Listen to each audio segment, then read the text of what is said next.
Alright, goddag og velkommen til næste episode Dansk Podcast. Vi har Daniel Emil med. Daniel Emil er landsholdsløfter 93 Open og har været der i 2 år, cirka. 3 år. 3 år. Ja, og de fleste kender nok Daniel Emil, men hvis I ikke gør, så ikke lige forklare, hvem du er hurtigt. Jeg hedder Daniel Emil, og jeg har dyrket styrkeløft i 5 år efterhånden, har været på landsholdet i knap 3. Jeg har alle dage stillet op som 93'er, og jeg har aldrig været konkurrerende som junior. Jeg har stillet op lidt sent. Jeg startede, da jeg var, blev det så 24, og TSK Cup i 19, det var mit første stævne. Jeg har deltaget til det stævne, og så har jeg deltaget til DM 3 gange, og så har jeg været til 3 internationale stævner i henholdsvis Polen, Estland og Kroatien. Det seneste, det var i Kroatien i marts her, og så har jeg så DM om lidt, og det næste, det er så EM i marts næste år. Yeah, perfect. Alright. Og det næste, du sådan akut skal til, eller sådan lige nu, så skal du til DM her på lørdag. Yes. Ja, og hvordan er træningen gået op til det? Jamen, den er gået udmærket. Lidt blandet landhandel. Det er jo charmen ved at forberede sig til en konkurrence, når man har et almindeligt fuldtidsarbejde, og samtidig også skal være elite idrætsudøver. Så er der jo en hel masse ting, man skal affinde sig med og styre udenom og sådan noget. Men jeg synes, alt i alt, så er det gået rigtig, rigtig godt, og jeg føler, at jeg er klar og veloplagt til konkurrencen på lørdag. Så. Perfekt. Plejer du i træning at lave sådan nogle, jeg ved ikke, jeg har set nogen i Instagram på, så jeg følger med på, hvad der lige er, men plejer du at lave sådan nogle sådan tunge løft op til, som er sådan tæt på, hvad du laver til stævnet, eller plejer du at have sådan en stor forskel i, hvad du laver til stævnet i træning? Nej, det er meget almindeligt, at jeg er typisk ikke ret langt fra, hvad jeg har lavet i træning til stævnet. Altså, det er ikke sådan noget med, at jeg laver en 10-15 kilo mere til stævnet, end jeg har lavet i et givet løft til træning. Det er typisk ret tæt på. Okay. Men af og til, så sker det jo også, at man har haft et eller andet, som sagt, man skal styre udenom, eller tage hensyn til skadesmæssigt, man har skulle træne omkring. Så har man måske sluttet på, hvad der var en 8,5 eller 9'er eller sådan noget i træning RPE-mæssigt. Yeah. Og så ender man med at lave samme løft eller mere på en pænere eller mindre RPE til stævnet. Det oplever jeg også. Det har jeg i hvert fald oplevet op til flere gange. Ja, for sure. Okay. Og sådan konkurrencemæssigt, hvad er du seedet til der? Til DM nu her? Jeg sigter efter totalmæssigt. Nej, hvad er du seedet til placeringsmæssigt? Hvem stiller op, udover dig i 93? Jamen, jeg er nomineret til en førsteplads for så vidt. Og der er 2 lige bag mig. Lasse Kjeldsberg og Søren Madsen. Så er der, så vidt jeg husker, Thomas, som er min klubkammerat, Thomas Andersson, som ligger på en nomineret 4. plads. Okay, ja. Ligger I tæt, eller er det sådan ikke så tæt, eller hvordan? Altså, jævnfør de nomineringer, der er derinde, der ligger jeg et stykke foran Lasse, som er nomineret til en 2. plads. Men nu så jeg lige hans træningstotal forleden, og den var jo faktisk 5 kilo højere end den total, jeg er nomineret med, så det bliver spændende. Okay, det kan være, der kommer lidt en kamp så. Ja, det gør der da. Selvfølgelig gør der da det. Yeah. De er 2 lidt yngre løftere end mig, som har klaret sig rigtig, rigtig godt til de der nylige stævner, de har været til. Og deres træning ser ud til at have gået rigtig godt, og de er 2 unge, talentfulde, sultne fyre, ikke? Så når man er forholdsvis ny, og også har talentet, og kan mærke, at det belønner sig, altså, så skal sådan en som mig, der har en nomineret førsteplads, jeg skal jo passe på, og jeg skal jo være bevidst om, at selvfølgelig er der konkurrence i det. Altså, det kan godt være, at de næsten lige har stillet op tidligere i år, men jeg er sikker på, at de møder op i form begge 2. Perfekt. Og Thomas også, for den sags skyld. Nu har jeg jo set ham. Jeg har jo trænet med ham adskillige gange op til, fordi han er min klubkammerat, og hans form er også rigtig, rigtig, rigtig god. Så Man ved, det kan jo blive et slip-up, og fjerdepladsen tager andenpladsen, eller Man ved aldrig. et eller andet. Ja, alright, perfekt. Men Mercado stiller ikke op, og Mikkel Sørensen går ikke i 93, og alle dem der. Og ærgerlig over at høre, at Mercado ikke kommer. Det kan jo godt være, at der er nogen, der vil mene, at det vil de fleste vil nok mene, at han vil nok give mig lidt og se selv, hvis han mødte op på dagen, men han er ude lige for en kort stund, forlyder det sig. Jeg er ret sikker på, at han træner, men jeg kan også godt forstå, at han ikke gider at stille op, hvis han stillede op så nyligt og klarede sig så godt. Han skrev jo vitterlig historie til hans sidste stævne, i hvert fald i dansk styrkeløftregi. Og hvis han ikke kan præstere enten samme eller over til et nationalt mesterskab, så måske godt se, at han hellere bare vil komme på den anden side af den der lille småskade, han har, og så komme igen næste år eller til et andet stævne. Ja, han havde jo han havde jo i kort tid det højeste EPF-point nogensinde en dansker der. Der til AK Open, før Mikkel Sørensen tog den bagefter. Men han har vel stadig endnu den tungeste totalt 93 nogensinde. Ja, det må han have. Den er vel højere end Nikis, tænker jeg. Nikis var 803 eller sådan noget, men det var 805 eller mere. 807,5. Eller 7, ja. 807,5 er den på. Okay, det og han ligger lige nu nummer 3 på GL-point. Ja, med Rikken og Mikkel. Ja, nice. Okay. Så jeg glæder mig til at se ham være tilbage og give den gas. Jeg håber, at han kommer til næste DM. Vi har jo endnu til gode at løfte mod hinanden. Vi skulle faktisk have stillet op mod hinanden til TSK Cup i 19, men der skadede han sin albue ganske kort før stævnet, så han kunne desværre ikke bænke den dag. Ja, så han tog et squat og dødløbsstævne derhjemme i centret, så vidt jeg husker. Okay, nederen, ja. Ja, det er lidt sjovt, han er sådan, der er ingen tvivl om, at han er egentlig det bedste overhovedet, men det er ofte, at han ikke sådan møder op på dagen, og altså sådan, der er mange der, man ikke er med til, og sådan nogle ting. Ja, det hvis man stiller op mellem 1 og 2 gange om året, og nu har vi haft, 4 konkurrencer over, give or take, minus 2020, hvor ingen af os selvfølgelig kunne stille op. Nu kender jeg ham personligt, og har kendt ham lige fra da jeg startede med at stille op, og har betragtet ham som en rigtig god kammerat. Så jeg snakker selvfølgelig også med ham løbende. Der har også været, det har været sådan lidt nogle freak accidents. Nu skal jeg ikke lyde som om, vi er sådan en eller anden politisk kommentator, der skal tage ham i forsvar for noget. Men der har været mange episoder, hvor det vitterligt var skide uheldigt. For eksempel nu her, hvor han er på arbejde og kommer til skade med sin fod, så han ikke kan squat. Ja, det er ikke noget at gøre med jo. Når man er brolægger eller murer, sorry dude, jeg kan ikke huske, hvad præcis det er. Men når man arbejder med sine hænder, så kan sådan noget der ske, og det sker bare af og til inden et stævne, ikke? Men jeg er sikker på, næste år, så skal det skal nok ske. Vi skal nok se ham til et nationalt stævne, og jeg skal nok komme til at løfte imod ham, det er jeg helt sikker på. Det er altså også crazy, at vi ikke har set ham på landsholdet før. Der har også været nogle ting med, ved DSF og med klub og alle sådan nogle ting. Det er jo en lang historie med flere facetter i, og der er heller ikke nogen, der har sagt, at det er skæbnebestemt, at han aldrig skal det. Det har bare ikke ladet sig gøre endnu. Og det er jo ingen hemmelighed, at jeg meget gerne vil dele vil dele landsholdspladsen med ham, eller hvad skal man sige, at jeg gerne vil have ham som landsholdskammerat, det er jo bestemt ingen hemmelighed. Nej, og det er jo ikke for at komme vildt langt i den historie eller sådan noget, men alt det der med target og jeg ved ikke hvad. Men nu har vi jo fået Saxo, som er kommet på landsholdet, og han træner i target, så vi ved, det kan lade sig gøre. Det er jo et meget godt tegn for sådan en som Mercado. At men nu har de jo også genskabt klubben en smule, de har givet den et nyt navn, og jeg ved, der er en masse ambitioner og en masse ønsker om, hvad klubben skal være, og nu er han formand, Mercado, og jeg ved, han er en ildsjæl, hvad det der angår.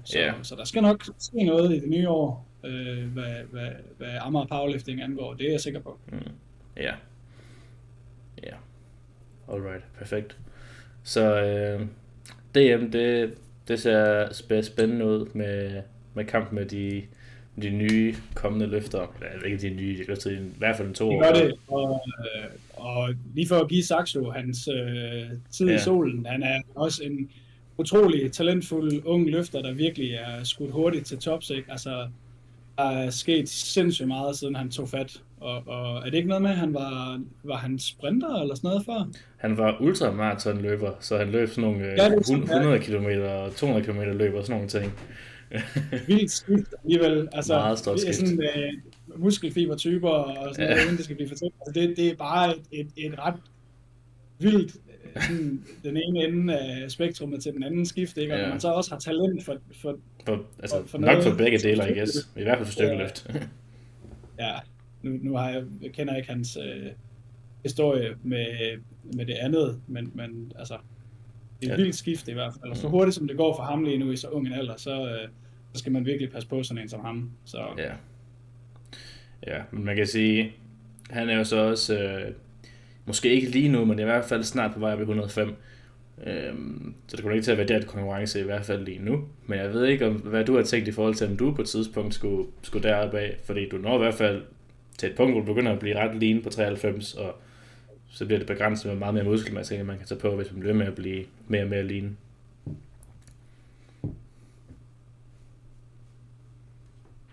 nu har jeg efterhånden trænet i 12 år, give or take. Mm. Og der er jo ikke nogen, der siger, at jeg ikke kan ofre en smule æstetik og gå lidt højere op i kropsfedtprocent i bytte for at få en højere kropsvægt, og dermed måske ikke en højere total. Jeg har bare ikke... For det første, så har jeg rigtig svært ved at komme derop i det hele. Altså jeg kan ikke huske, hvornår jeg sidst har vejet mere end 96. Altså, Nej, okay. så jeg ved ikke, hvor meget merit der vil være i det. Der er en masse andre ting, uden at gå for meget i dybden med det endnu, der er en masse andre ting, jeg gerne vil tage hul på, før jeg begynder at tænke på en højere kropsvægt. Fordi jeg tror, mit potentiale som 93'er, hvad styrke angår, det er ikke noget endnu. Altså, jeg tror på, at der er nogle ting, jeg kan gøre, som kan få mit niveau en smule højere op, uden jeg nødvendigvis behøver at gå op i kropsvægt. Fordi jeg ved, det er for mig at gå op i kropsvægt, lige før det er sværere end træningsmæssige tiltag. Forstår du, hvad jeg mener? Ja. Ja. Ja, jeg havde det også.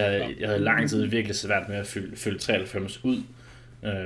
Og så var der sådan, folk sagde, at jeg skulle i 105 og sådan nogle ting, og det burde jeg jo også i forhold til sådan kropsmæssigt. Jeg havde højden til det, og fedtprocenten til at gå i 105, men jeg kunne bare ikke fylde 93 ud til at starte med, så det var ikke rigtig på bordet. Nej. Det er faktisk nu her for et lille halvt år siden, jeg begyndte at reelt gøre det.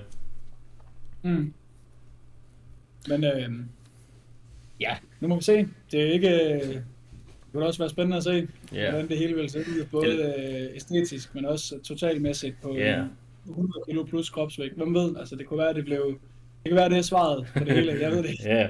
Men jeg tror bestemt, Saxo, han kommer til at vokse ud af 93. Altså, det gør Ja, helt sikkert. Altså jeg ved, jeg coacher jo Saxo, så jeg ved, at lige nu ligger han i hvert fald på over 96. Og altså det går sindssygt godt med hans træning lige nu.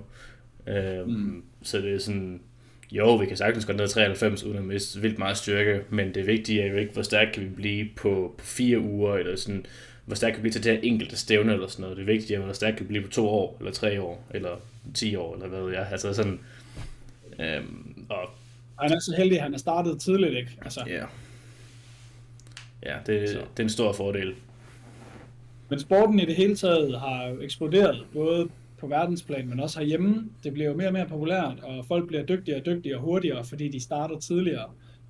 Og der er jo masser af potentiale i det, ikke? Der er selvfølgelig altid genetiske outliers. Altså der er altid folk, der ligger helt uden for normalen, og dem skal man selvfølgelig ikke holde sig op imod, men bare det, at sporten vækster så meget, og der kommer flere til, så bliver talent, mængden, pølen, hvad man vil kalde den bliver jo bare tilsvarende større, ikke? Så Altså, der er virkelig sket noget i dansk styrkeløft inden for de sidste par år her. Det er fedt at se. Ja, det er rimelig vildt, altså det er sådan subjuniorerne, der begynder at komme op mod juniorerne, og juniorerne begynder at komme op mod seniorerne. Altså lige nu har vi en junior, det er jo Rikken, han er junior, som er den bedste senior i Danmark. Det sker altså også lidt på verdensplan lige nu. Vi har sådan nogle subjunior, jeg ved ikke, om du har set ham der Malaysias Lift fra USA, Elliot Seike eller sådan noget. Det er en 74'er, som er subjunior, han er fra 06, og det er sådan noget, han squatter næsten 300 kilo og bænker 180 eller 70 og dødløfter også omkring 300 kilo. Det er sådan, han begynder at nærme sig. Jeg tror, han er allerede over den bedste junior squat nogensinde, og han er stadig subjunior. Han begynder at komme deroppe af. Og så er der sådan nogle junior som Attica Shitko og Tiffany Chapon og alle dem der, som også er de bedste openløftere. Så det er sådan, det hele skifter sådan rundt. Der er jo bare, sådan er det jo bare med nogen, ikke? Det kan jeg også huske, Gustav Hedlund, han var også... Ja, det er rigtigt. Havde en højere total end seniorerne. Ja. Jeg tror, han matchede seniortotalen, eller slog den lige præcis eller sådan noget, til han vandt Junior Worlds. Jeg er meget sikker på, at han lige landede over. Men det kan godt være, han lige slog den eller sådan noget. Ja. Sidste gang. Ja, det kan sagtens være, han gjorde det. Det var i hvert fald crazy. 6 år siden nu efterhånden. Det er lige meget. Men der er bare de der har det der i sig, at de sådan for så ung en alder virkelig er så talentfulde og bare ligger så langt fremme, ikke? Ja. Det er det samme med Rondell Hunt, da han vandt Junior Worlds i 105, så talte også mere end alle seniorerne gjorde. Og det var hans første sådan internationale stævne og alt muligt crazy stuff. Det er fedt at se. Ja, men alle dem... Ja, men man kan se, alle dem, vi snakker om nu, de er alle sammen de allerbedste, der er lige nu. Altså det er jo sådan nogle... Attica Shitko har de bedste PF-point nogensinde. Hun har lige vundet Sheffield og skal til Worlds nu. Og Rondell Hunt, han lavede i hvert fald i sin vægtklasse noget, der er sådan, jeg tror det var næsten 100 kilo over den anden bedste, eller 70 kilo over den anden bedste. Ja, det mener jeg har hørt. Det. Ja. Han lavede 1045. Ja. Han lavede 1045.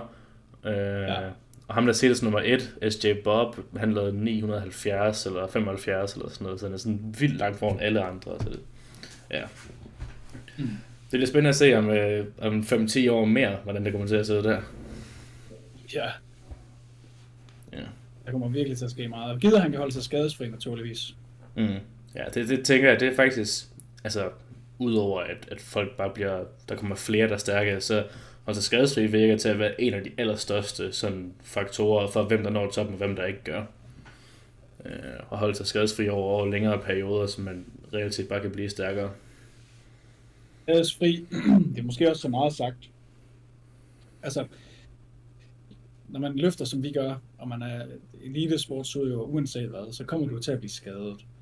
Men hvor godt du så kommer omkring skaderne, hvor du kommer på den anden side af dem, det er nok der. Så, jo, det er altid sådan lidt, det er sådan lidt the chicken or the egg på en eller anden måde, fordi juniorløfterne er altid mere udsatte, fordi, ja, det ved jeg sgu ikke om de er, man kan sige, men de har jo sådan kræfterne og ungdommeligheden til at bare virkelig at klø på til træning. Og det er klart, at jo mere du giver den gas, jamen eksponentielt stiger dit skadepotentiale også. Yeah. Men på den anden side, seniorerne har de har jo erfaring med sig, ikke? Så de kan måske også, ancienniteten gør jo, at du formentlig har en højere total, og du kan træne tættere på en grænse, fordi du er vant til det. Så jeg ved sgu ikke engang, om man kan sige, at der er så forfærdelig stor forskel, når alt kommer til alt. Det giver mening, det jeg siger. Ja, men så jeg forstår det godt. Det kan godt være, at der ikke er en forskel, når man vejer begge dele ind for hver. Men man kan sige, jeg tror stadig måske juniorerne har i hvert fald oftere bliver skadet, fordi at deres sådan progression bare er så hurtig. Det ved jeg ikke. Synes de er også hele hurtigere. De hele er ligesom Wolverine. Ja, det er rigtigt. De hele er sikkert også hurtigere end seniorerne gør, næsten helt sikkert. Fra skader det, men jeg tror, det bliver ofte skadet. Det synes jeg, man lægger mærke til, når man får sådan et, det ved jeg ikke. Jeg synes generelt set, at gains, de kommer sådan, når man bliver stærkere, det kommer også lidt i bølger, og så lige pludselig, så det bliver lige 20 kilo stærkere, og så bliver man ikke stærkere i et år, eller sådan noget. Det er sådan lidt, det plejer at gå. Og jeg synes nogle gange, de der perioder, hvor det går rigtig godt, så er det sådan, så bliver du bare stærkere hele tiden. Du bliver sådan virkelig hurtigt, virkelig stærk, men så kan man presse på noget, og så er det bare en for objektiv tung vægt for tidligt. og så er man ikke klar til det. Selvom man godt kan løfte den, når man er stærk nok til det, så kan man bare ikke holde til det. Præcis. Og det tror jeg, at junior og også subjunior i princippet er mere tilbøjelige over for at få de der sådan virkelig sådan korte, intense gains i forhold til senior, hvor det er måske lidt mere sådan langsigtet. Ja, og seniorfolkene har måske i højere grad brug for at ændre noget teknisk, før de måske kan komme videre. Hvor junior, ja, det har juniorerne selvfølgelig også, fordi teknikken måske er mere tvivlsom, det ved du for dig selv, altså med dit død, hvor meget at du har rodet op i din teknik har gjort for din styrke, ikke? Altså, du har altid været stærk i dødløft, men din teknik har bare er blevet helt lysår bedre bare på 3 år, ikke? Altså. Ja, det kan gøre nogle pænt store forskelle. Men okay. Så der sker mange ting lige nu, og DM bliver vildt og spændende og alt muligt. Så ikke for at bruge 1000 år på at snakke om DM, men bare nogle sådan take-home spændende ting, der kommer til at ske til DM. Jeg ved ikke, hvor meget du kender til kvinderne og sådan noget, vi skulle starte med dem, af sådan tætte kampe der og sådan noget. Jeg ved i hvert fald, at vi har Katja, hun skal stille op, og jeg tror godt, hun vil prøve på at lave de højeste IPF-point nogensinde for en kvinde. Det er en selv, der holder dem lige nu. Ja, og vi har Sara, som løfter normalt i 57, men nu er gået i 63 her til DM. Og hun har de anden højeste IPF-point, så det kan være, at vi får en lille IPF-point-kamp mellem dem. Katjas træning ser virkelig stærk ud. Jeg ved, Sara, hun har haft en del andre ting, hun lige blevet gift og alt muligt sådan nogle ting, så måske er hendes træning ikke sådan 100% optimal, men i hvert fald de er inden for sådan meget tæt på hinanden på point der. Så det kan være, der kommer en spændende kamp om pointene. Og måske også, det er jo cirka samme tid, måske lidt før, at Mathilde skal løfte. Jeg ved ikke, hvad hun ligger på i IPF-point. Hun ligger nummer 5. Okay. Hun har, nu slår jeg det lige op her, hun har 94-10. Okay, det er nok ikke. Ja, okay. Jeg tror, at Katja og Sara ligger begge omkring 100, så det er ikke sikkert, at det kommer til at være en kamp om pointene der. Jeg har 97-8, og Sara har 98-2. Okay, hvad har Katja? 97-8. Er det du nomineret med hendes bedste all time? For jeg husker, at hun har lavet 100. Jeg kigger på den, der hedder klassisk trekamp kvinder i IPF-point. Det kan godt være, at det bare, hun ikke har lavet mere end det. Jeg husker bare, som hun har lavet mere. Her i stedet for. Det kan godt være, at jeg laver en fejl. I hvert fald, så tænker jeg, anyway, som det ligger på 100, den ligger på 97, så kommer det til at ligge tæt på pointene. 2024 EM klassisk. Det er jo rimelig nyligt. Der lavede hun en total på 515, et 182,5 squat, det kan tage det her. 110 bænkpres og 22,5 dødløft. Det giver hende 515 total og 97,83 i point. Ja. Okay, så er det nok der. Ja, nu skal jeg... Du har sgu ret. VM klassisk. Undskyld, Katja. VM klassisk i 23. Der har hun lavet 5,25, og der kravlede hun lige nøjagtigt op på 100,59. Det har du ret i. Ja, okay. Ja. Ja, men det er jo det der, man siger med, at du er aldrig bedre end dit seneste stævne. Nej, det er rigtigt. Det er det, der tæller til, hvad du kan lave nu her jo. Ja, det er rigtigt. Ja. Men jeg kan også huske, sidst jeg kiggede på både mænd og kvinder i IPF-point i hele forbundet, der lå hun faktisk også ret højt op. Så det giver god mening. Ja. Men må ikke, hvis hun er i form, hvilket du har ret i, det ser ud som om hun er det. Det er virkelig stærkt godt i for tiden. Ja, hun skrev også på sin story senest her, at hun var sådan veloplagt, så det er jo et godt sted at være, kan man sige. Må ikke hun kommer over 100 point igen den her gang? Det tror jeg bestemt, hun gør. Det kan i hvert fald også, en helt sikker mulighed. Hun er ikke sit 3. dødløft i Kroatien, så det er jo nok der, den der lidt lavere, det er rigtigt. kommer fra. Og det hun var meget tæt på. Ja, det kan også være, det var faktisk næsten var det ikke altså et mellemstort hop, sådan 7,5 kilo eller 10 kilo eller sådan noget? Jo, det var det nemlig. Jeg var i salen og hætte på hende der, Ja, da hun forsøgte. Hun var rimelig tæt på, så vidt jeg husker. Men det var et stort, jeg tror faktisk, det var mere end 10 kilo. Jeg kan ikke helt huske det, men det var 10 kilo eller over, er jeg ret sikker på. Jo. okay. Ja. Men Ja, det var i et forsøg på at... Jeg kan ikke huske, om det var et forsøg på at få en dødløftmedalje, eller om hun det fik... tror jeg, det var. Jeg tror, det var på at få en dødløftsmedalje. Det er jeg også ret sikker på, ja. Ja. Men jeg kan se, Må ikke hun giver den gas til DM og kravler over de der 100 point? Det tror jeg bestemt, hun gør. ja. Jeg kan også se, at Sara, hun har lavet 98,3 point før. Ja. Så det er også deroppe omkring. Så det Der bliver er også... faktisk 98,5 til EM i 23. Sara? Mm. Ah ja, det er rigtigt. 415 totalt, men det har så været på en lidt lavere kropsvægt. Det er rigtigt. 56,12 hun vejede ind på. Det kan jeg faktisk godt huske. Det var i Estland, der vejede hun forbavsende lidt ind, og Bjarte, han var noget chokeret. Ja, okay. Ja, og så har vi... jeg tror også, der kommer til måske at være lidt en kamp i 76 kilo vægtklassen med Maja og Rebecca. Jeg tror, de er ikke seedet ret stort nummer 1-2.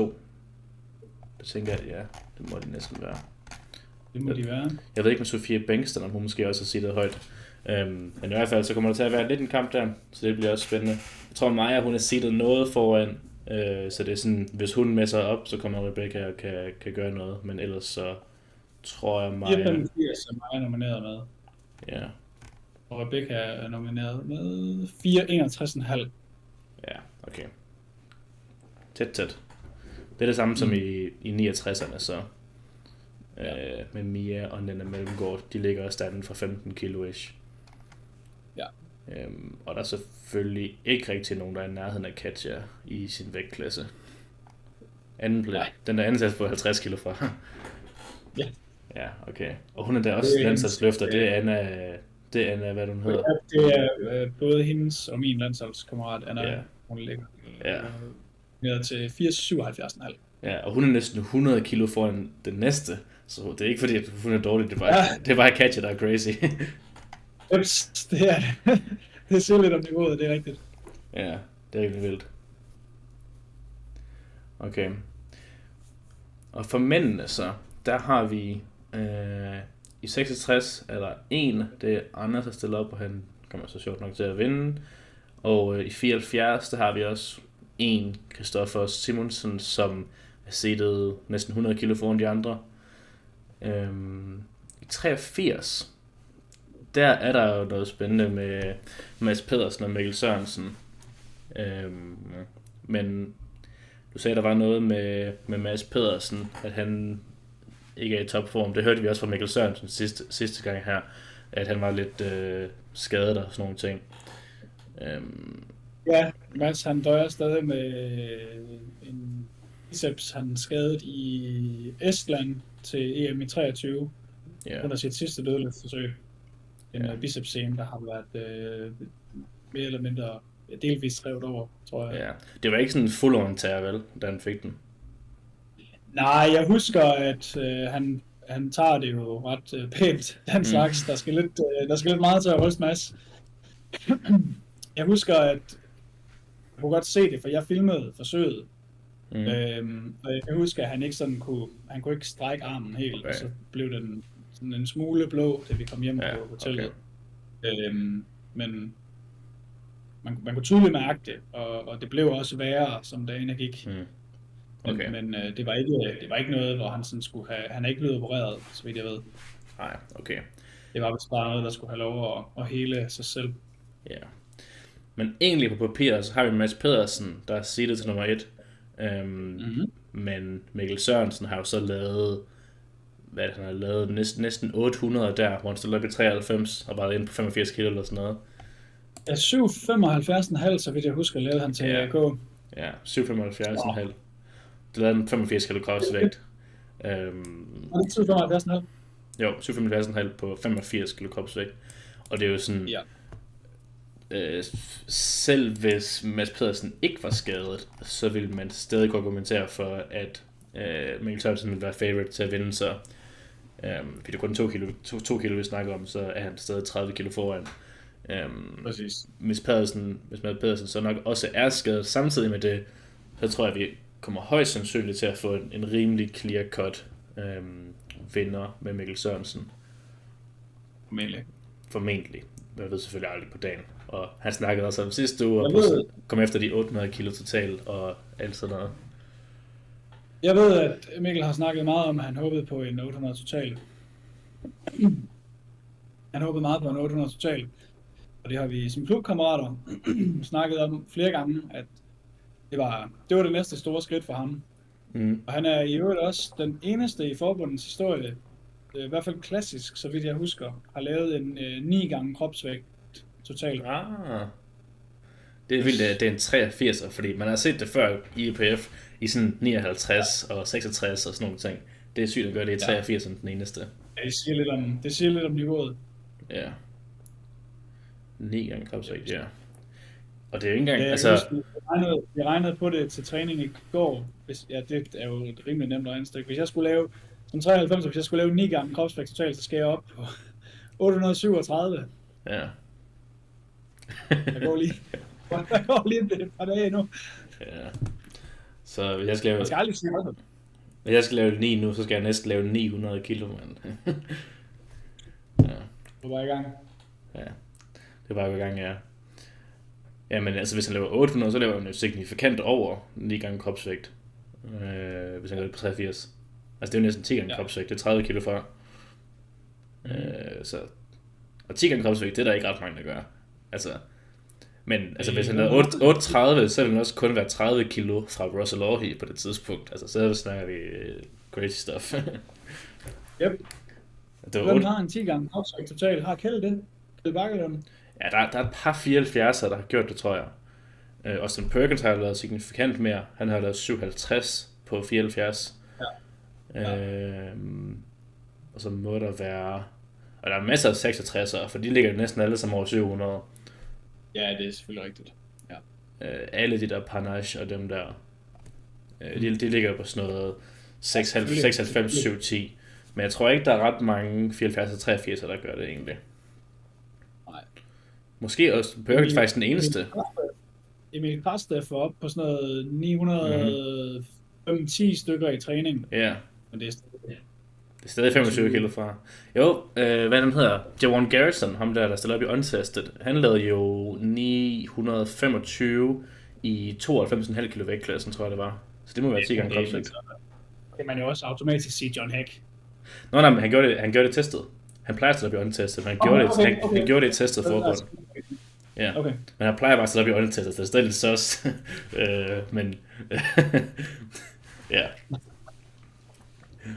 Ja, okay. Og så har vi rundet 93 en smule. Ja, det er dig og de nye, der kommer der. Var det ikke også... Du kan se. Ja, jeg skal lige til at sige, dem to, der ligger nummer 2 og 3, det var sgu da også dem, som der havde en kamp til JM, eller var det Hask?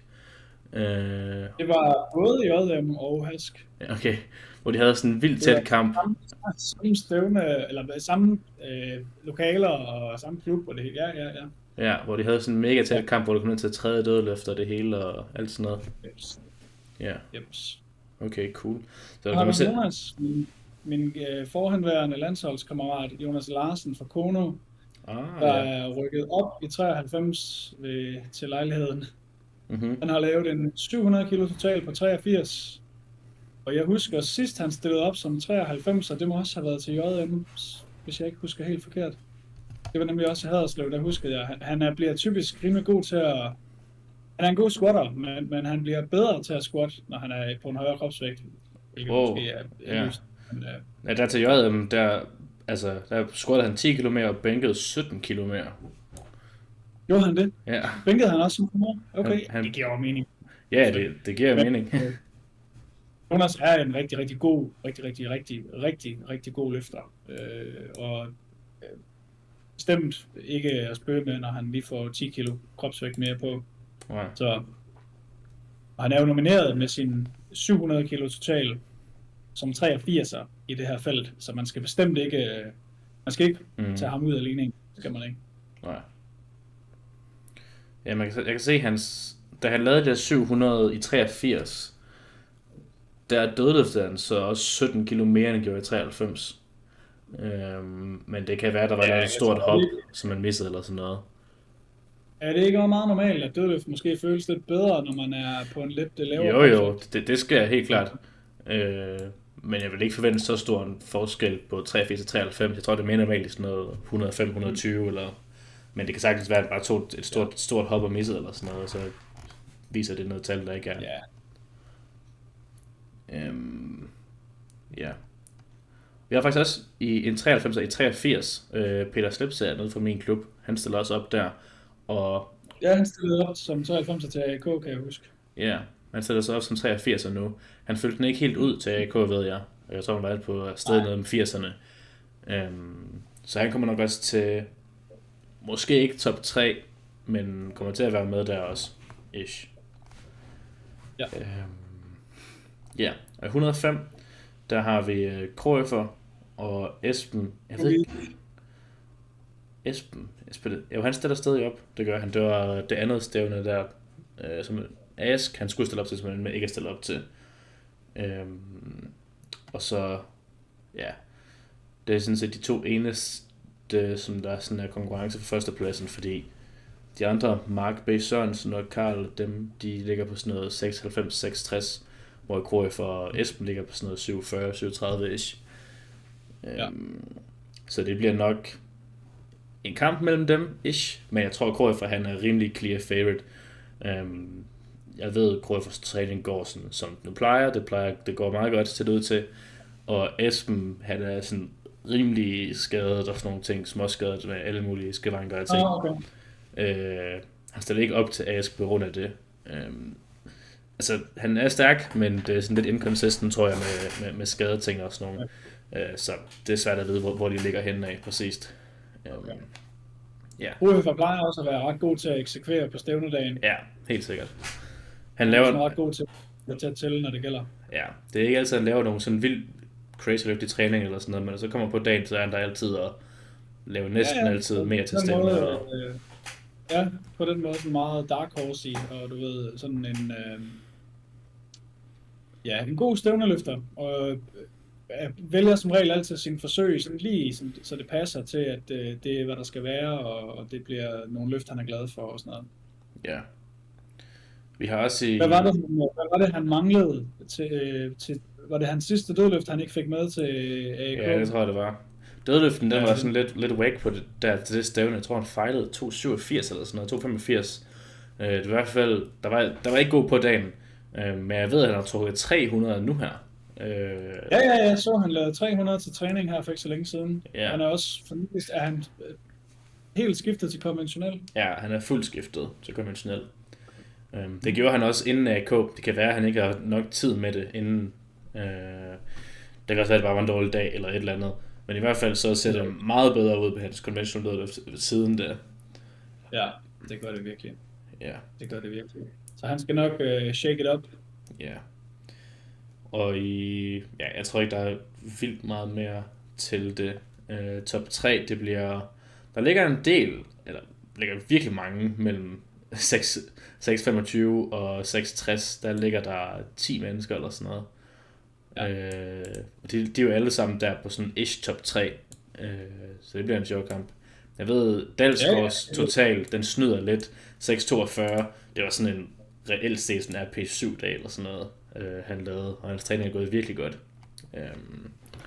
Ja, er han ikke også for nylig kommet oven på en masse skader og lidt forskelligt? Han har været mega skadet i lang tid med ryggen og alle sådan nogle ting. Hans ryg, ja.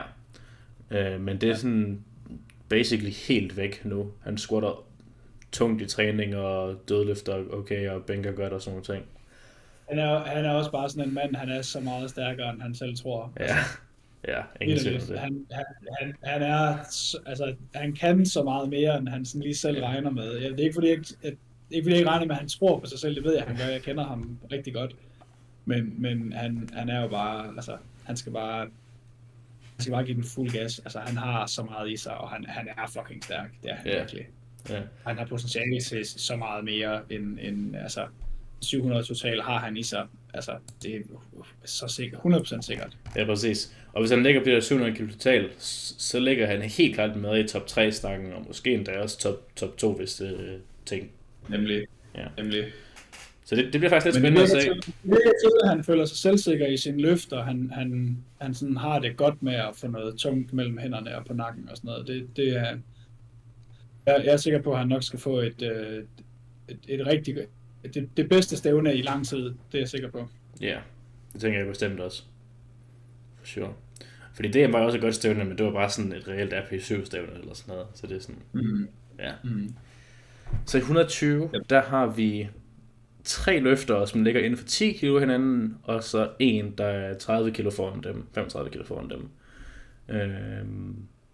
Jeg ved ikke, der er ikke nogen af dem, der er landsholdsløfter. Andreas Olsen, Mikkel Lindgren, Lukas F. Hansen, Sebastian Sabro.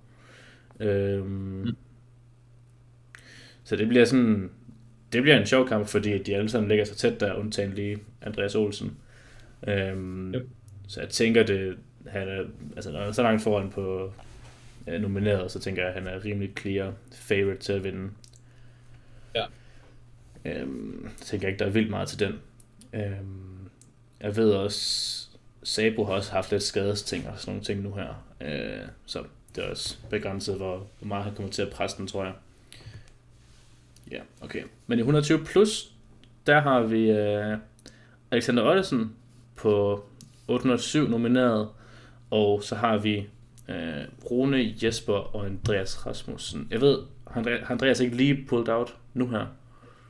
Jeg tror, han skrev på sin Instagram, han ikke selv op. Det er nyt for mig, hvis han har det. Jeg snakkede med Jesper om det til træning i går. Og hvis Andreas han har trykket sig, så er det ny information for mig. Jeg tror også, han gjorde det for et par timer siden. Nå, okay.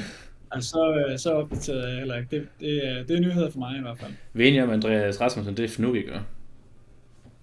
Jo, godt. Jo, det er det. Jeg er ret sikker på, at han lige har trådt... Ej, vent nu lidt. Nu siger der noget. Det skrev han da i sit opslag fra divisionsturneringen. Ja, præcis.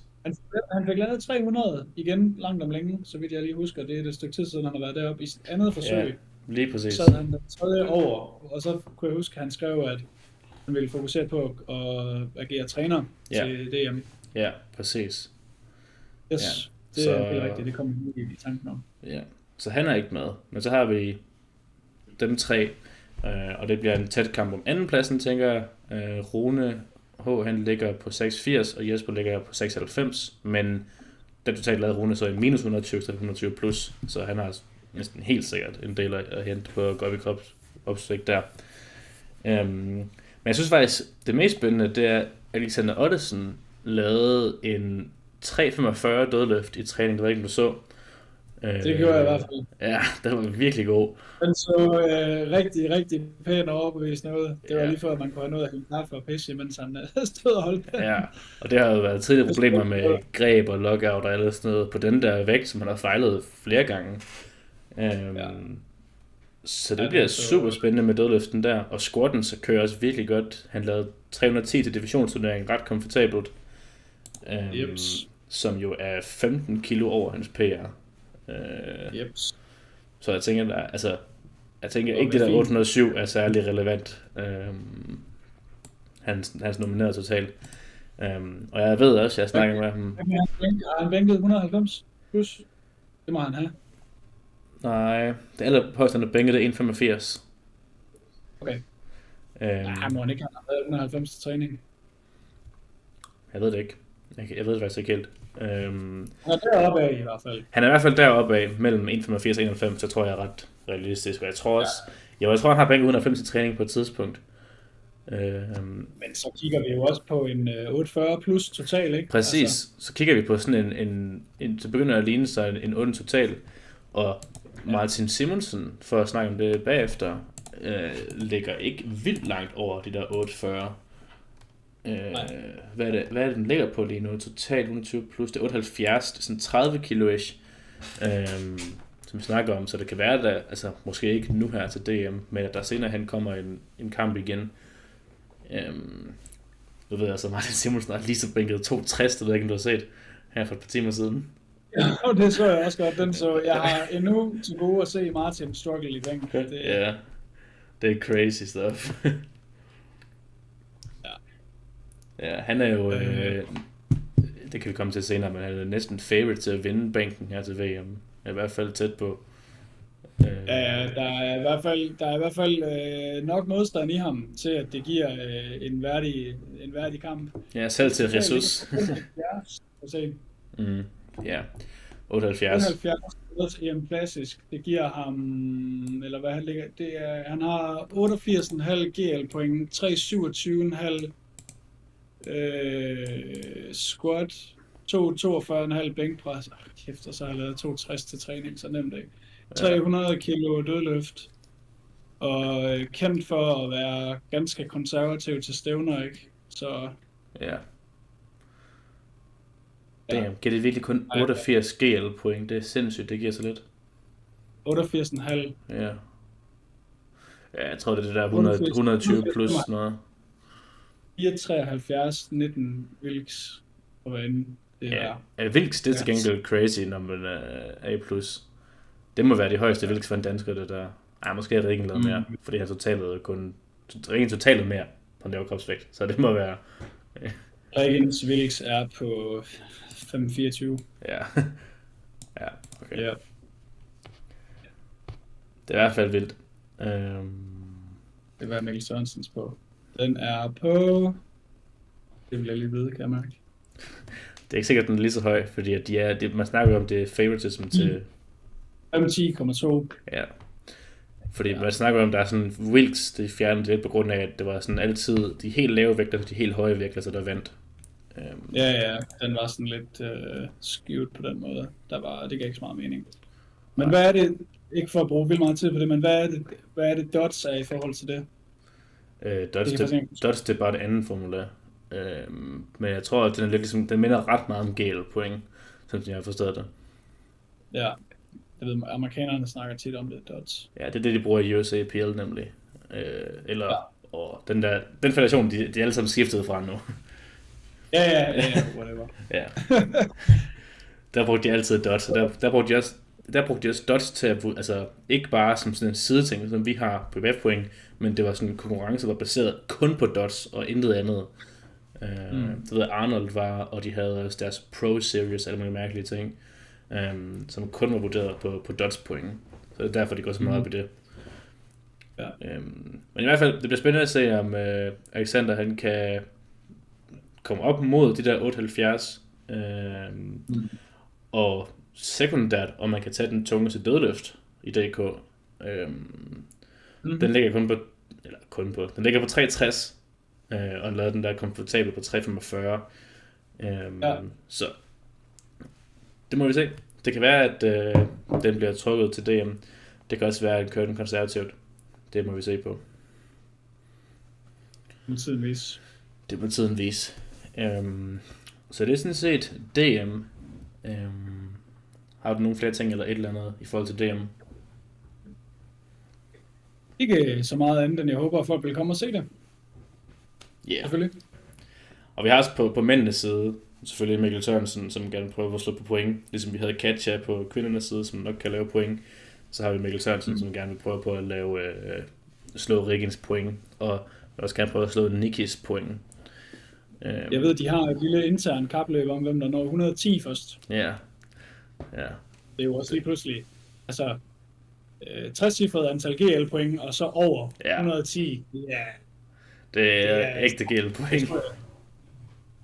Det er rigtig, rigtig mange GL-point. Det er, hvad er det, Kjeld, han har 118 eller sådan noget, og hvad har Agatha? Agatha har 124, tror jeg, eller 23 eller sådan noget. Ja. Det er meget, mand. Ja, hun er men hun lavede jo også 600 kilo total på 69 kilo kropsvægt. Altså det er jo sådan 70 kilo mere, end hvad Katja har lavet i 69 i stedet for. Og vi snakker om, hvor stort foran Katja i forhold til alle andre her i DK. Hvor tæt var hun på at vinde Sheffield? Agatha, hun vandt Sheffield. Hun vandt det mega stort. Det er Gustav, der vandt. Jamen det var for mændene.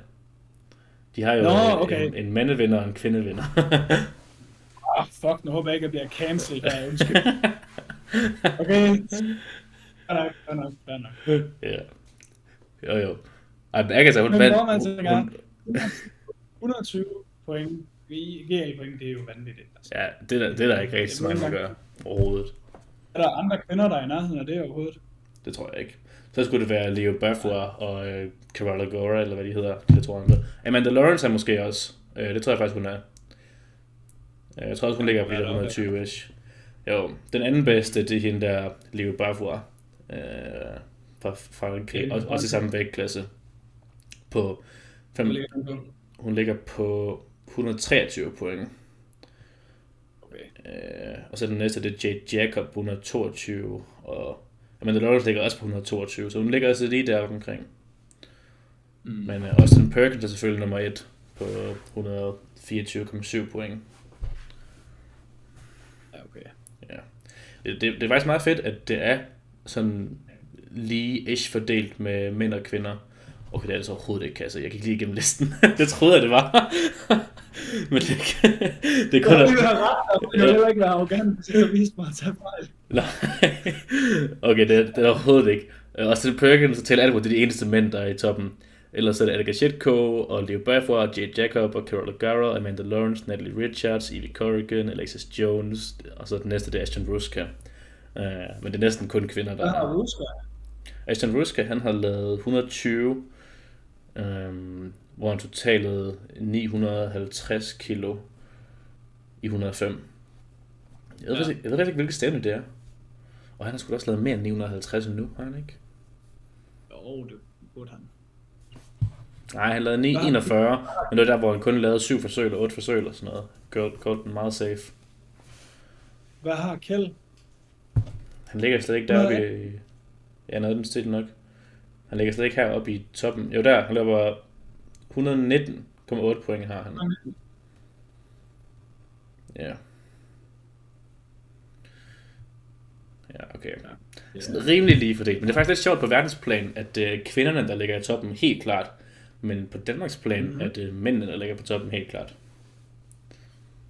Ja, det er det. Det kan være, at der er lidt skøve med afhængig af sådan, hvor stærk man rent faktisk er, fordi de er alle sammen, altså legally så de er alle sammen langt over os. Og det kan være, at der er en forskel på mænd og kvinderne på sådan, når vi snakker om sådan 100 point, eller når vi snakker om sådan 120 point. Det kan være, at der ligger en forskel der. Anyways.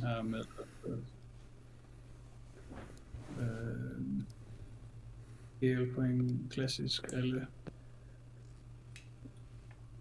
Se, Sara og Katja er de eneste, der er i, altså der er lige Lisette, hvis man tager top 10, hun ligger lige under dig.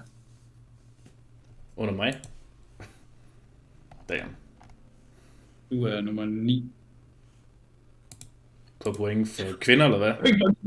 Det var. For kvinder, eller hvad? Ja, du ligger på kvindelisten. Jamen altså, mener du sådan, jeg vil være det for 9, hvis jeg får kvinder? Nej, der er en rangliste på Styrke.dk. Trekamp.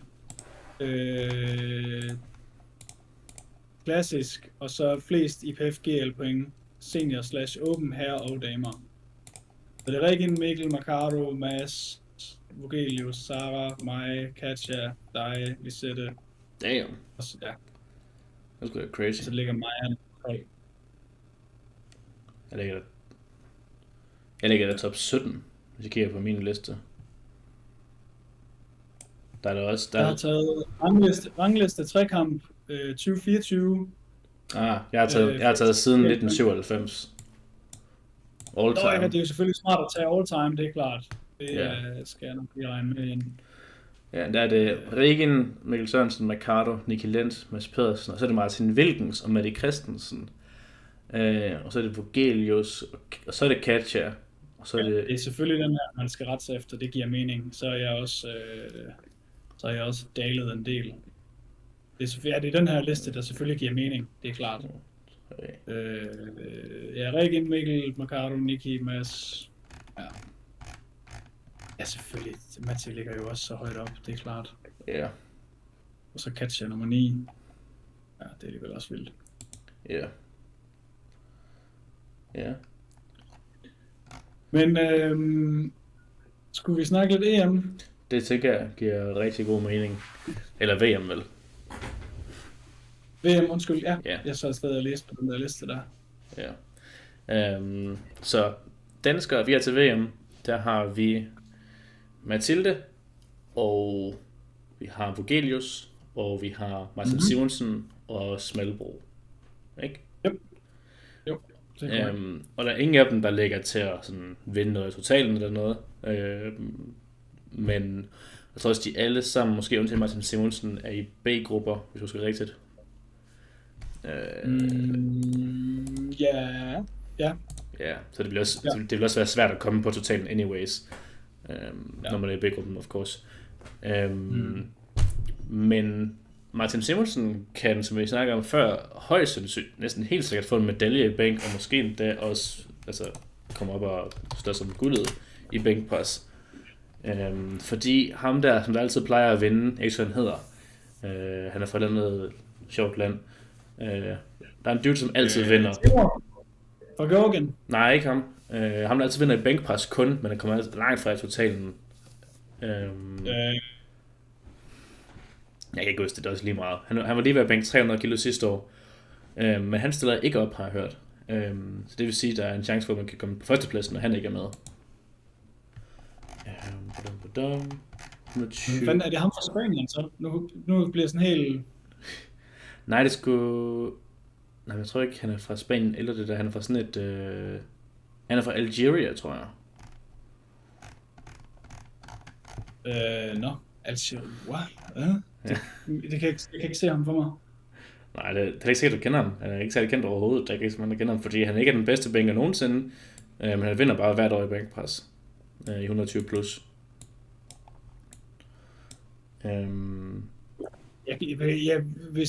Hvis jeg kunne vinde penge for at sige hans navn, så jeg vil ikke engang kunne gætte mig. Det siger mig slet ingenting lige nu. Okay, bare for at finde det. Der var en eller anden dude, som vandt over Ressus sidste år. Jeg kan ikke huske, om det var. Jo, jeg fandt ham. Han er fra Algeria. Han bænkede 280 i sin åbner. Jo. Nå, ham der. Ja. Jo. Ja, ham der. Han har gået 8 fingre op, fordi han har vundet 8 år i streg i bænk. Det er seriøst crazy. Ja, nok. Ja. Jo, nu jeg ser ham, så kan jeg godt huske ham. Men jo, det er rigtigt, når du siger det på den måde, at han er langt bagud i totalen, så ja. Altså han kommer ikke til at være en trussel i totalen, men fordi han ikke er med, så kan det være, at Martin Simonsen kan komme op i en høj placering, potentielt even vinde i bænken. Sidste stævne, der lavede Ressus kun 255 kilo bænkpres. Fordi han sprang, det var til Sheffield der, hvor han sprang til 2,75, og så failede han den 2 gange. Først på et rack-signal, og så på noget andet. Nej, først på, han fik en mærkelig misgroove, og så missede han den, og så bagefter så pressede han den op nemt, og så glemte han rack-signalet og sådan noget. Amstativt eller sådan noget, tror jeg. Ja, men der var noget med rack-signalet, ved jeg, fordi han skal huske, så havde han sådan lang tid efter det flere uger, hvor han postede, han sådan så havde ventet med den i rack-signalet 1000 år, for man så, at han missede den der.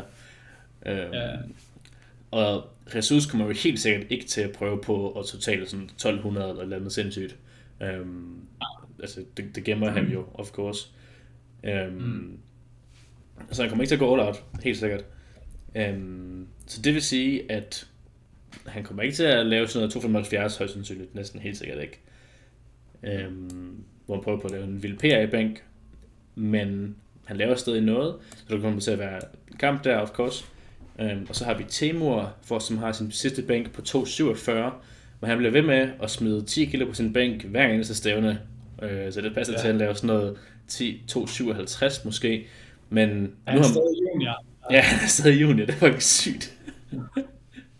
Han er fra 2001. Han er kun 1 år ældre end Regen. Det er så crazy. Jeg hilste på ham i Estland. Ja.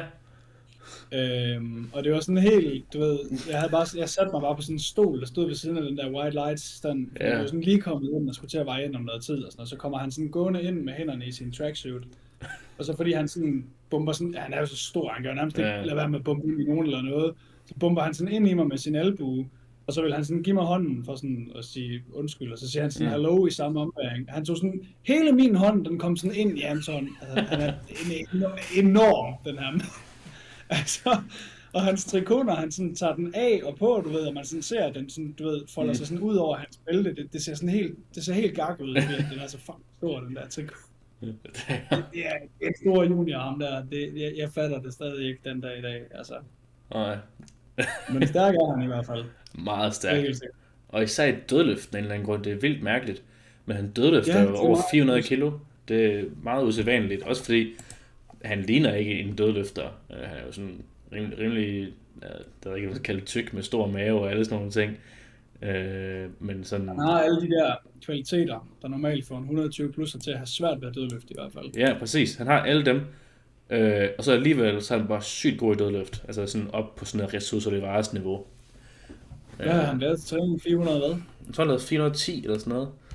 Eller Ja. 4. Og det bedste Jesus nogensinde har lavet, det er 425 i træning eller sådan noget. Så det er sådan der omkring. Ja. Så crazy stuff. Yep. Men hvis vi ikke tæller ham med, eller vi skal gå ud fra, at han tager en let bænk på sådan noget 255 igen, eller sådan noget. Og Temur går 10 kilo op i bænk, når den stil kommer op på 257, det vil være forventeligt. Så ligger Martin med sin træningsbænk som den tungeste bænk til stævnet. Så det er ikke sådan totalt urealistisk. Han er lige bænket 260, og hvis jeg har forstået rigtigt... Som i øvrigt ikke var særlig anstrengt. Nej, så nemt ud. Og han plejer, hvis jeg husker rigtigt, altid at bænke signifikant mere til stævnet i træning. Altså jeg tror aldrig, jeg har set... Altså, jeg husker altid, som at han plejer at lave en del mere til stævne, end han gør i træning. Det lyder rigtigt, ja. Så sådan noget 265-72 ville ikke lyde til at være sådan ude af, altså urealistisk som sådan. Og dømme ud fra den video, han lagde ud der, så lyder 72 absolut ikke urealistisk. Nej. Altså, så vi slet ikke. Nej, det er sindssygt at sige. Slet ikke. Ja, det lyder helt åndssvagt. Ja. Men det er lige meget, altså jeg har aldrig set ham altså, anstrenge sig i bænk. Ikke, altså, det ser aldrig svært ud. Det er lige meget, om der er 200 på eller 250. Altså det ser ens ud hver gang. Og hvis han gjorde det, Han har bare hvis han gjorde det uden at få sine skulder dødløft op over hovedet, så ville han også få den tunge total nogensinde i Danmark, og være den første til at ramme 900 kilo. Og chancen for, at han ikke ser sin skulder dødløft over hovedet, det tænker jeg er ret lav, hvis hans bænk stiger 30 kilo. Ja. Så det er crazy stuff. Potentielt førsteplads i bænkpres, det synes jeg, vi skal sådan lige markere eller holde fast i. Det skal vi lige understrege, det er ret sindssygt. Jeg ved ikke, om det vil være den første dansker til at få en førsteplads i en disciplin til klassisk trekamp VM. Jeg ved, at Matti var virkelig tæt på en gang i bænkpres, men så tog Taylor Atwood den, fordi Matti løftede i B-gruppen, og Taylor løftede i A-gruppen. Men jeg kan ikke komme i tanke om nogen andre, der nogensinde har gjort det. Jo, det må der have været, men det er før din tid. Jeg tror, Markus Bosen har fået en guldmedalje i squat. Ja, men selvfølgelig. er det ikke til junior? Er det ikke kun for junior? For junior ved jeg, det skete et par gange. Jeg har selv gjort det som sub-junior. Okay, det var til EM, du ikke til VM. Det er faktisk ikke det samme overhovedet. Men jeg ved altså ikke, om det er sket for Open før. I hvert fald de sidste 10 år. Nej, det kan jeg heller ikke komme i tanke om. Det kan jeg ikke. Det er i hvert fald vildt. Det bliver et godt hak i historiebøgerne, han får sat der. Ja. Og, har han ikke også, hvad er hans egen bænkrekord på nu? 242. Ikke 242? Ja. Det er crazy. Yes. Godt. Det er sindssygt. Ja. Og så har vi... Mads Pedersen stiller sig ikke op til VM, vel? Eller hvordan? Nej. Han er withdrawn. Han står stadig på nomineringerne herinde, men han stiller ikke op. Så har vi Smalbro, ikke? Jo. Smalbro der. Ved du, hvordan hans træning går? Jeg har ikke set noget fra ham i 1000 år, synes jeg. Nej, han har heller ikke delt så meget, og det sidste jeg så til ham, det var landsholdssamlingen for 2 måneder siden. og der så han ud til altså, det så ud til at gå fint. Han udtrykte ikke nogen bekymring eller noget som sådan, men jeg tror, jeg kunne i hvert fald godt mærke og se på ham i Kroatien, at den skade, han fik i baglåret der, den generede ham stadig, nok mest af alt mentalt, fordi det er... det er når du har lavet sådan en decideret overrivning, og sådan virkelig har skadet dig selv, så jeg forestiller mig, det er, nu har jeg 7-13 heldigvis aldrig selv gjort det, men jeg forestiller mig, at det er, især til sådan en stævnedag, det er svært at presse sig selv, og sådan virkelig, du ved, nærmest sådan, altså sådan det der med sådan at sats, især som konventionelle dødløfter også, ikke, som, med hans stil.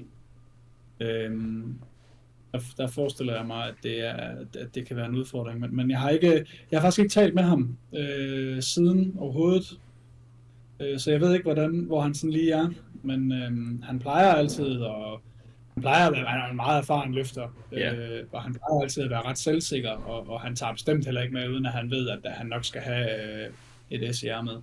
Så jeg tror, at han nok skal klare sig godt. Ja, nice. Og der har han jo god mulighed for at gå ind og lave den tungeste 120 total i Danmark overhovedet. Hvis ikke den nærmest er garanteret, det er kun ham selv, der ellers skulle være, som jeg lige kan se. Fordi Lauritz er ikke en reel konkurrent endnu, fordi at han ikke kan bænke lige nu på grund af skader og sådan nogle ting. Men på et tidspunkt, så tænker jeg, at Lauritz og Smelbo kommer til at være gode konkurrenter. Så nu må vi se, hvad han kan lave der. Placeringsmæssigt, så er der ikke rigtig noget at hente. Fordi den første i squat er 40 kilo foran, det er SJ Bob. Selvfølgelig også en lidt svær konkurrent at have. Og det samme gælder i bænken og i dødløften også. Så det er sådan, det er også svært, når Bob er med. Altså. Ja, så er alting som regel svært, når han er med. Ja. Det er sådan lidt, det er lidt at gå i krig og vide, at man bliver slagtet. Ja, præcis. Ja, og Jesper Vagel, der står i den samme situation, der er det bare Ashton Rusk, altså det er sådan, okay. Men jeg vil så sige, jeg vil lige give Jesper lidt opmærksomhed her, fordi hold kæft, hvor har han bare virkelig klart det godt til træning på det seneste. Ja. Og i øvrigt, hans dag i Kroatien var fuldt, altså, det var en stjernespækket dag for ham. Det var første gang, han fik 100 point, og det var hans første 800, det var hans første 800 plus totalt som 105'er. Jeg mener, han lige sned så 120 over, gjorde han. Ja, til AAK i forrige år, eller hvad det var. Hans træning har bare banket afsted, og alle hans løft er max RP 9'er, du ved, med fuldstændig tekstbog, teknik, og altså, der er sgu aldrig noget at sætte en finger på, hvad hans træning angår. Men igen, en super erfaren løfter, ikke, der ved nøjagtigt, hvad han vil, og hvad han kan, og tror på sig selv, og har hovedet på det rette sted til en stævnedag, lige meget om det er i Aalborg, eller det er i Litauen. Altså. Ja, super cool. Han har jo også været, det var jo ham, som jeg så op mod, da jeg kom ind i sporten, for han var den tidligere bedste subjunior. Jeg kom ind som subjunior, og der var det ham, der havde alle rekorderne, basically, da jeg kom ind, og det var ham, der var den bedste point, og det hele. Så det var sådan, så er det målet, så er det vi går i gang med. Så. Og så gjorde han det også som junior bagefter. Nu har Regen så lige kommet ind og lige snuppet de tal, der var der. Men ja. Men stadig, hvad tror vi med Jesper, hvis vi sådan lige skal prøve at regne lidt på det? Hans bedste total hidtil, det er jo 815, som sagt. Den tror jeg kommer til at falde, helt sikkert. Ja. Han skal nok squat 300 eller over til det stævne her. Hvis vi giver ham det bliver hans første 300 kilo squat som 105'er til et stævne. Og jeg tænker også, at han nok skal bænke 200 eller over. Også hans første 200 kilo bænk nok også. Hans første 200 kilo bænk som 105'er til stævne. Og så han kørte en 320'er til træning også, mener jeg, dødløft, som så rimelig overskuelig ud. Ret komfortabel ud. Så hvis vi siger, lad os bare lægge det er sådan noget 840-ish. Hvis vi siger 300, 200 og 330, 335, så er det er jo næsten, 840, 30, 840 totalt. Ja. Det er altså også det er altså en Husky total på 105. Hvad giver den på? Den vil give ham den vil lige knække ham ind i top 10. Ja, vil han ikke det? Jo, det vil han. Det er 48 på 105 kilo, Ja. men raw 3-lift. Det giver ham også en 100, næsten 104 GL point. Og det er rimelig vildt til gengæld. Det er 103,71. Ja, det er ret vildt. Det er, ja. Det kan godt være, at han er en gammel hund i sportens regi. Altså, han har været med i mange år, men det er jo derfor, det er så fucking vildt, ikke? At han nærmest genopfinder sig selv. Men det er også lidt sjovt, han har været med i så lang tid, og han er så gammel i det, men han var junior sidste år. Altså, han er stadig ung. Det er det, ikke? Altså, han er jo også bare en af de der juniorløfter, eller subjunior startede han jo som, der bare holdt ved og bare blevet bedre og bedre og bedre. Og selvfølgelig har han haft nogle hiatuses i løbet af tiden og sådan noget, men hvem har ikke det, hvis du har været med siden du var teenager? Altså. Så, men det er også virkelig en pæn dag, en pæn præstation. Det er 38, 48, måske mere. Ja. Altså, at dømme ud fra, hvordan hans træning har set ud, ikke? Ja. Altså, hans træning er gået virkelig, virkelig godt. Han har også høje forventninger til sig selv. Ja. Så det bliver sjovt at følge med i der. Jeg ved ikke, bænken, jeg tror ikke, altså bænken er den, der ligger tættest på medalje, men jeg tror ikke, at der kommer til at være medalje, fordi der er en del, der har bænket over 200. Der er i hvert fald 2, som har bænket over 218. Så det kommer nok ikke til at ske. Nej, nok ikke lige i år. Nej, men top 3, det er sådan, der er også en anden, der bænker. Nej, det er nok ikke realistisk at sigte efter medalje i bænk. Men han sneg sig også lige op i, jeg tror han blev 9. ud af de der 20, 22, 21 løfter, der var til EM i marts. Ja, det kommer nok til at være cirka 9. igen. Det er så ud af 31 løfter her til VM i stedet for. Cirka. Nu må vi se. Så har vi har ikke Mads Pedersen, men vi har til gengæld Mathilde Østergaard. Yes. Hvad er hun nomineret til? Det er fordi kvinderne står her. Hun er i 63 eller hvad? Jeg kan ikke finde hende. Ja.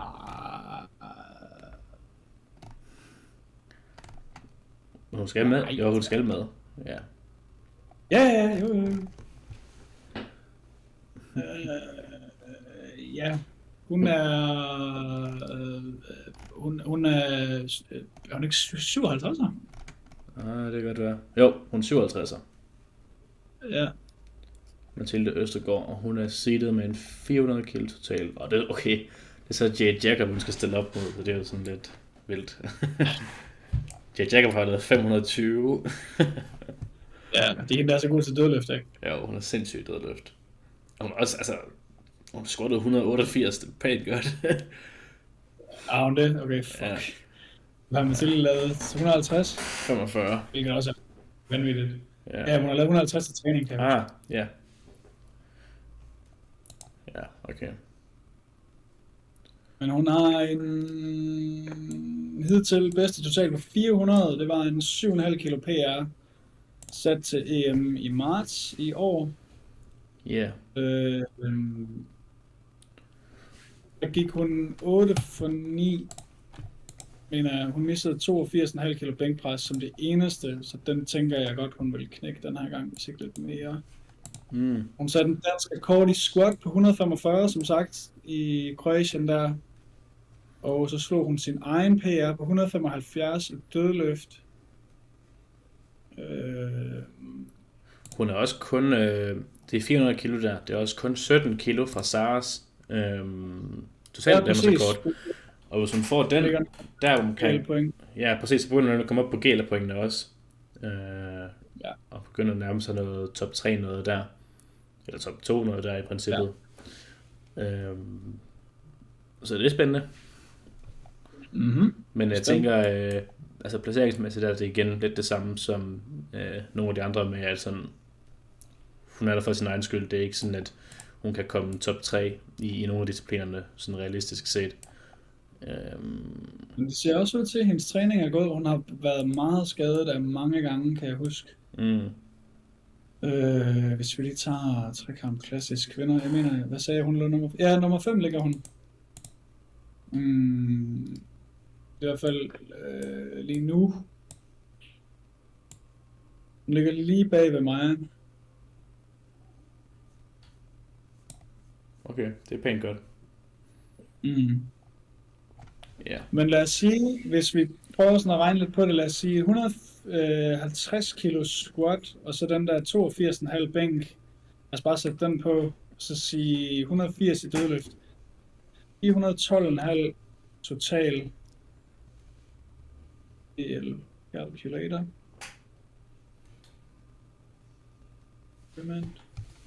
Bodyweight 57.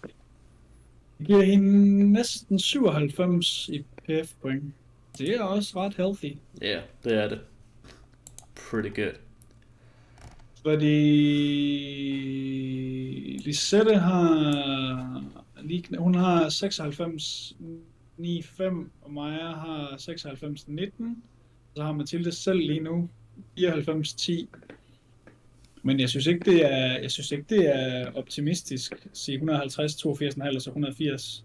Nej. En spået total på de der 700 eller 400 412. 712.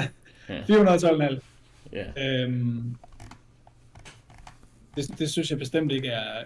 Jeg tænker også, jeg ved den der 150 er sådan et løft, hun meget længe gerne har vil have med til stævne, og det er jo også et vanvittigt godt squat, ikke? Altså 150 på 57 kilo kropsvægt. Ja. Men efter mange hofte-knæproblemer og det ene og det andet og det tredje, så har det har bare ikke været der på dagen, du ved, og altså nu virker det til efterhånden, at det sådan er ved at ligge et sted, hvor det er så gørligt på en stævnedag. Ja. Så man ikke hun knækker den her gang. VM til Østergaard skal lave en potentielt 412 kilo ish total, som begynder at nærme sig Danmarksrekorden og en top 5 i GL point og spændende ting der. Ja, men for at tage det sådan overall til VM, vi har ikke flere løfter, vel? Som vi skal have med for Danmark. Det tror jeg ikke, vi har. Nej. Men for at tage det sådan overall i forhold til VM, altså internationalt, der har vi har på det tidspunkt, hvor det der kommer ud, så har vi allerede haft 52'erne og 66'erne. Jeg glæder mig vildt meget til at se 66'erne. Det er jo kampen om the sweep, som vi snakker om det kan ske eller ikke kan ske. Det er jo 66 og 93. Og i 66 var Alexander Eriksson var rykket ned i 66 og i B-gruppen. Ja. Det er helt skørt. Han løfter lige nu. Han løfter lige nu, hvor vi optager det her på det tidspunkt. Det er helt mærkeligt. Ja.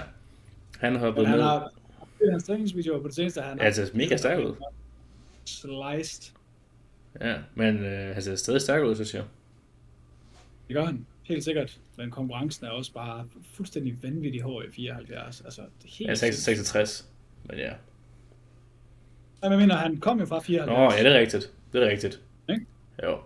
Jeg ved, konkurrencen er crazy i 74, fordi der er nogle enkelte, altså mange af de bedste overall nogensinde er i 74.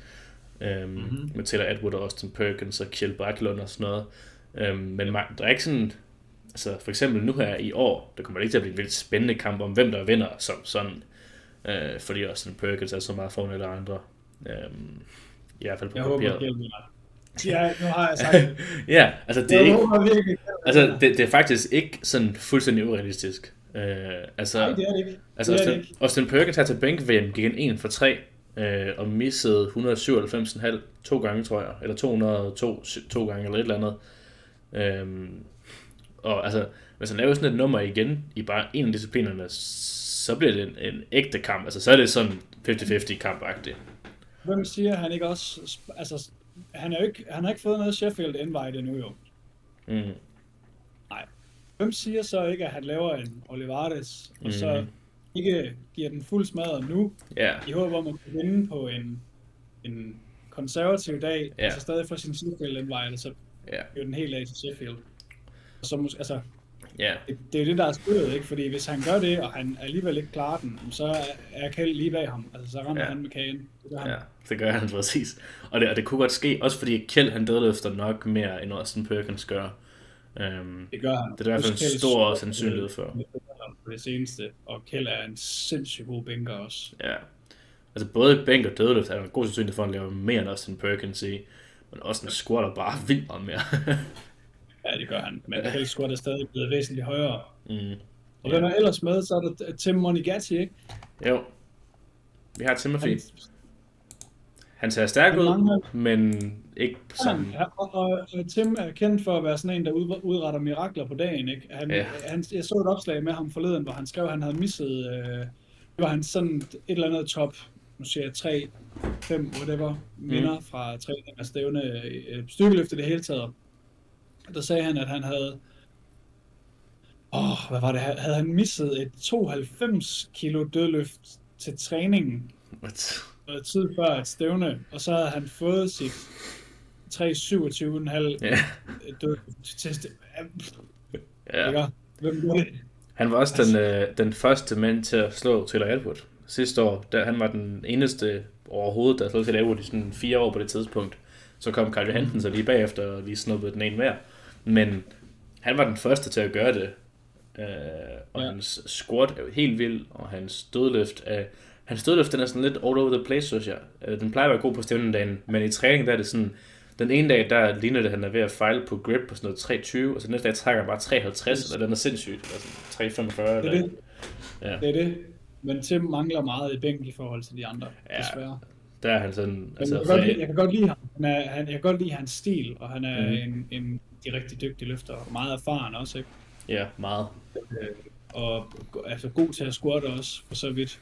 Og det er lige meget, om der er 200 på, eller 320, ikke? Altså, man skal nok... Det er styrken i hans ben, der afgør det, fordi hans ryg kan holde alting. Altså, det så vi jo til Sheffield. Ja, han er en rigtig god løfter. Bestemt. Men lad os se, det bliver spændende. Jeg er rigtig, rigtig spændt på at se, hvordan Kjeld og Austin, de stakker op imod hinanden. Det er jeg godt nok. Ja. Og i 66 kommer vi også til at have en crazy kamp om førstepladsen. De ligger jo alle sammen mega tæt. På papiret ligger Jonathan Garcia fra USA 10 kilo foran. Men det ved jeg ikke, om han reelt set gør. Fordi jeg tror, at Panashes 705... Er det hvad? Det tror jeg, han selv er ret sikker på, at han gør. Ja, men jeg ved ikke... Men det er jo efter den. Ja, men Panache, jeg tror, han har lavet mere end 705 før, hvis jeg husker rigtigt, i sit liv. Ja, det har han også. Jeg er bare... Nu har jeg set ham løfte i virkeligheden nogle gange, ikke? Og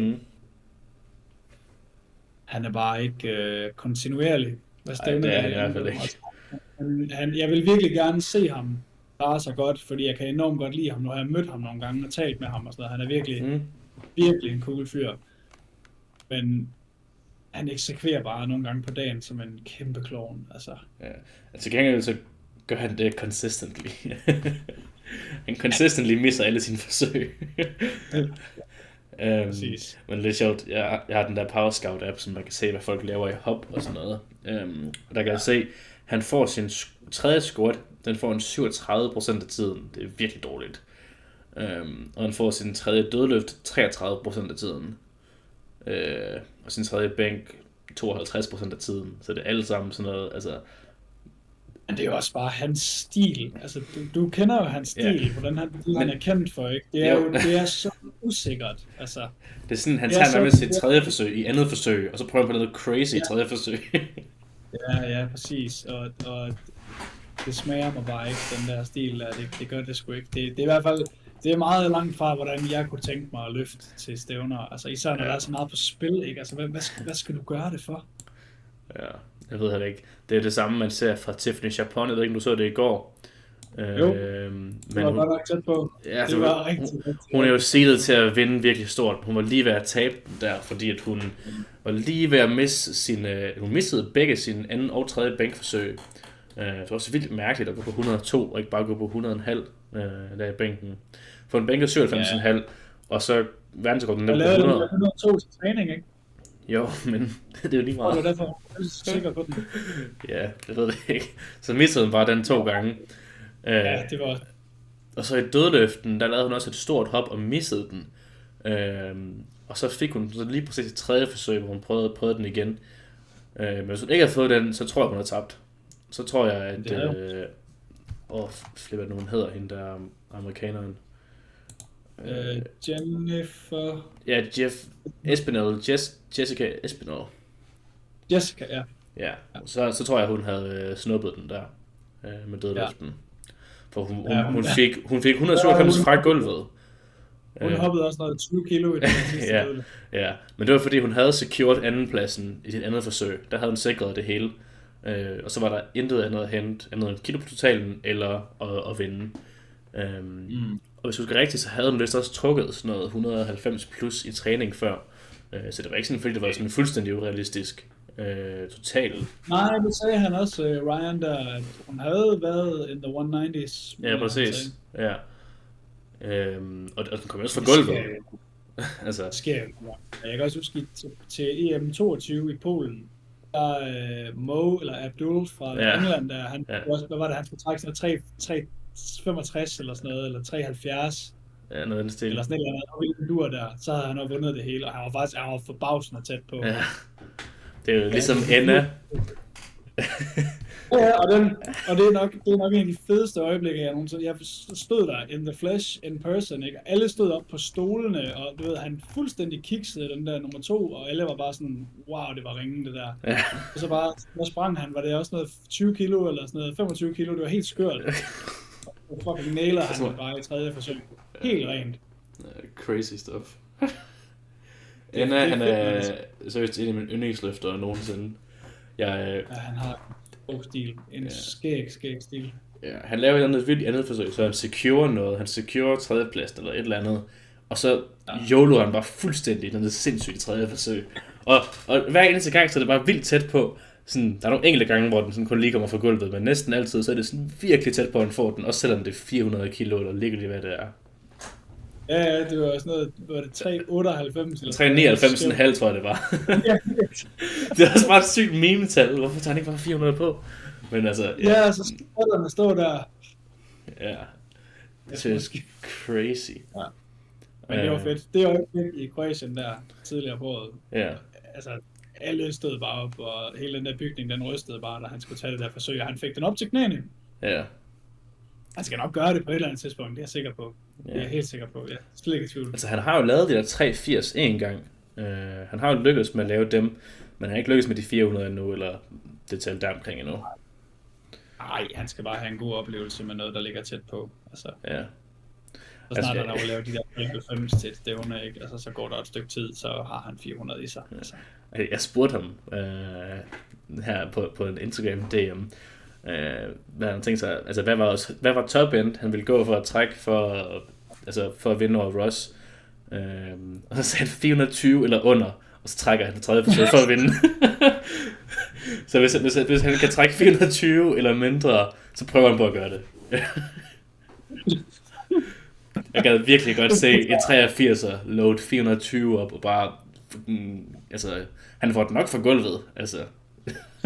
Sikkert. Ja, 100p, han skal nok få den op til skinnebenen eller et eller andet. Det er sindssygt. Ja, det er skørt. Ja, okay.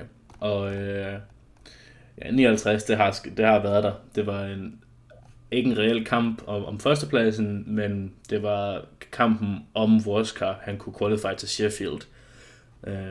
Og det gjorde han lige præcis på den der RP 10,5 sidste forsøg dødløft. Det var sindssygt. Ja, det var et hero pull, det der. Det var rigtig flot. Ja, det var virkelig glad for at se, han gjorde.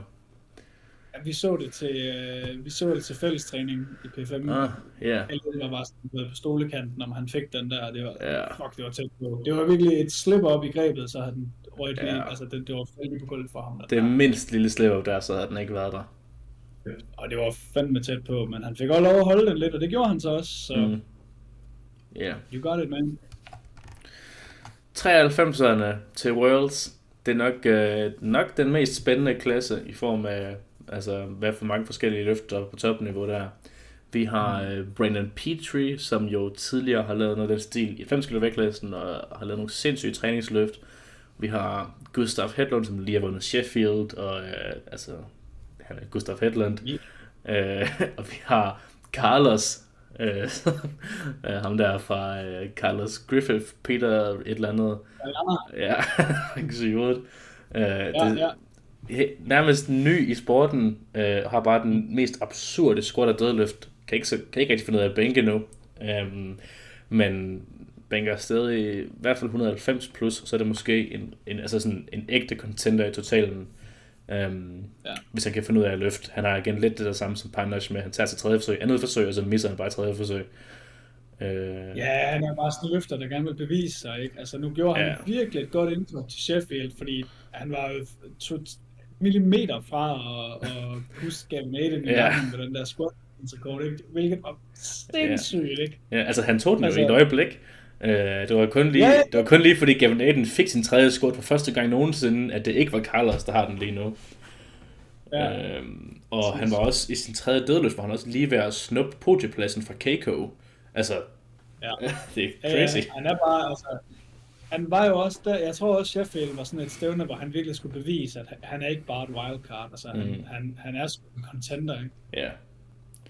Jeg kan også forstå, at han er stolt, og han vil sådan sætte sit mærke og sådan noget. Det gør han bestemt også. Ja. Og så har vi Emil Krastev, som altid har været med i snakken om at vinde, men aldrig sådan helt kommet op på toppen. Og nu i hans træning ser han bare mega sindssygt stærk ud. Det er crazy, hvad der sker der. Han er... Jeg tror virkelig på Emil, det gør jeg. Ja. Må vi høre din top 3 i 93 kilo vægtklassen? Jeg synes, den er mega svær. Jeg håber, Emil tager den. Emil tager den, og så håber jeg, at Gustav kommer lige bagefter. Ja. Men Brandon er også stærk. Ja. Det er Carlos også. Ja, men jeg tror bare ikke på hans... Jeg tror ikke, den smager mig sgu ikke. Jo, det gør den. Jeg kan godt lide hans stil, men bare hvis jeg betting man, så vil jeg ikke sætte en øre på ham. Altså, det vil jeg sgu ikke. Nej. Det vil jeg ikke. Han er meget inkonsistent, og han kan ikke bænke nu. Nej. Men Emil er... Jeg ved, folk har givet ham lidt røg for, at han ikke er verdens bedste dødløfter. Men igen, han sendte mig et... hvad var det? 360 eller sådan noget løft, han lavede til træning. Som, altså, der var virkelig ikke nogen problemer der, og han kan bare holde ved den. Ja, men det har jeg også tænkt over. Der er virkelig mange, der hater på hans dødløft, men jeg forstår det ikke. Han ser sygt stærk ud i dødløften på træningen. Altså, han trækker 350 consistently, og... Ja. Præcis, han skrev også bare til mig, bare vent. Damn. Så jeg håber virkelig, at han løber med den. Det tror jeg. Og jeg tror også, at når Keiko kommer tilbage i topform, så tror jeg også, at han får problemer med Emil. Fordi Keiko har altid ligget deroppe, hvor han bare var sådan... Han skulle bare klare sig i sin squat. Han er ikke verdens bedste squatter. Han skulle bare klare sig i squat, og så ligesom til Sheffield, han får sit tredje squat knebent, og så er han sådan helt... Ikke? Og så skal han nok få et godt stævne, og når det bare er 93, så kan han godt, altså, han er jo altid god til at dødløfte Keiko, og han kan altid holde ved, og han har en pissegod dødløftstil, der altid er stensikker, og bænken, det er bare hans løft, ikke? Der lader mig være hver gang. Det er det bare også for Emil. Og de bænker meget på samme måde, og Emil har bare altså virkelig lagt meget på sit bænk på kort tid. Ja. Og det ser bare ikke ud til, at han stopper. Altså, og jeg er måske mere sikker på, at Emil han kan sætte et stort aftryk med sin bænk, end Keiko kan. Ja. Og jeg tror heller ikke på, at Keiko er så meget bedre til at dødløfte end Emil er. Det tror Nej, jeg sgu ikke. nej, det tror jeg nemlig heller ikke. Jeg tror, Keikos top end, i hvert fald hvad vi har set tidligere hen til stævner og sådan noget, den har ikke været super høj i forhold til Emil Kræstrup og sådan noget. Men Keiko han gik bare altid 9 for 9 eller 8 for 9, han executed, og han lavede altid en høj total. Han messede aldrig op. Det har vi set alle de andre, vi snakker om her i top 3, han gjorde før. Altså Gustav Hedlund har haft mange flops, hvor han er sådan kommet top 6. Det gjorde han til 2022, hvor han så kom top 6 eller 5. Brendan Petrie har bummet ud, og Carlos er super inkonsistent generelt. Emil Kræstrup, han har også været rimelig meget all over the place. Han er nomineret næsten 20 kilo, over 20 kilo bag de andre. Men Keiko, han er bare altid konsistent, så det er derfor, han kommer der på den der top der. Emil har også været uheldig, fordi i 22 til EM, kan jeg huske, der slagtede de folk i squat. Og Gustav fik også, det var lige knebelt, at han fik sit squat til sidst. Og Emil han bummede jo på squat. Men jeg kan tydeligt huske, tidligere på ugen, de skulle jo løfte torsdag eller sådan noget. Jeg løftede selvfølgelig om morgenen, men de skulle løfte om eftermiddagen. Om tirsdagen, der mødte jeg dem ude i lobbyen, og Emil han var bare bleg som et fucking lam. Altså han var så syg og dårlig, og da jeg var ved at pakke sammen, da vi var færdige, der kom han nemlig, og så spurgte han, om han måtte tage, altså der hvor jeg sad, og den platform der og sådan noget. Ja, ved, så sagde han bare, I feel like shit. Du ved, og han var så tør, og hans led gjorde så ondt, du ved, så han var bare uheldig, at alt bare ramlede for ham på dagen i 22, ikke? Dommerne var hårde i squat. Han er ikke den dybeste squatter. Han var syg, og han havde det helvede til. Og til Worlds sidst, der tabte han jo sit sidste dødløft, ikke? Hvor det var ret mange kilo, han lød ligge. Ja. Ja, han fik kun sit andet forsøg på 3,37 der. Hvad var det prøvet? Var det sådan noget 3,50-52 han forsøgte på? 3,52 tror jeg. Ja. Hvilket bare, altså, den skal du have med, for at klare dig godt. Ja, hvis han ikke får 53 plus med, så er det lige meget. Det er ikke nok. Det er ikke nok, men det er det, jeg siger. Jeg tror bare på ham. Jeg tror på, at han har...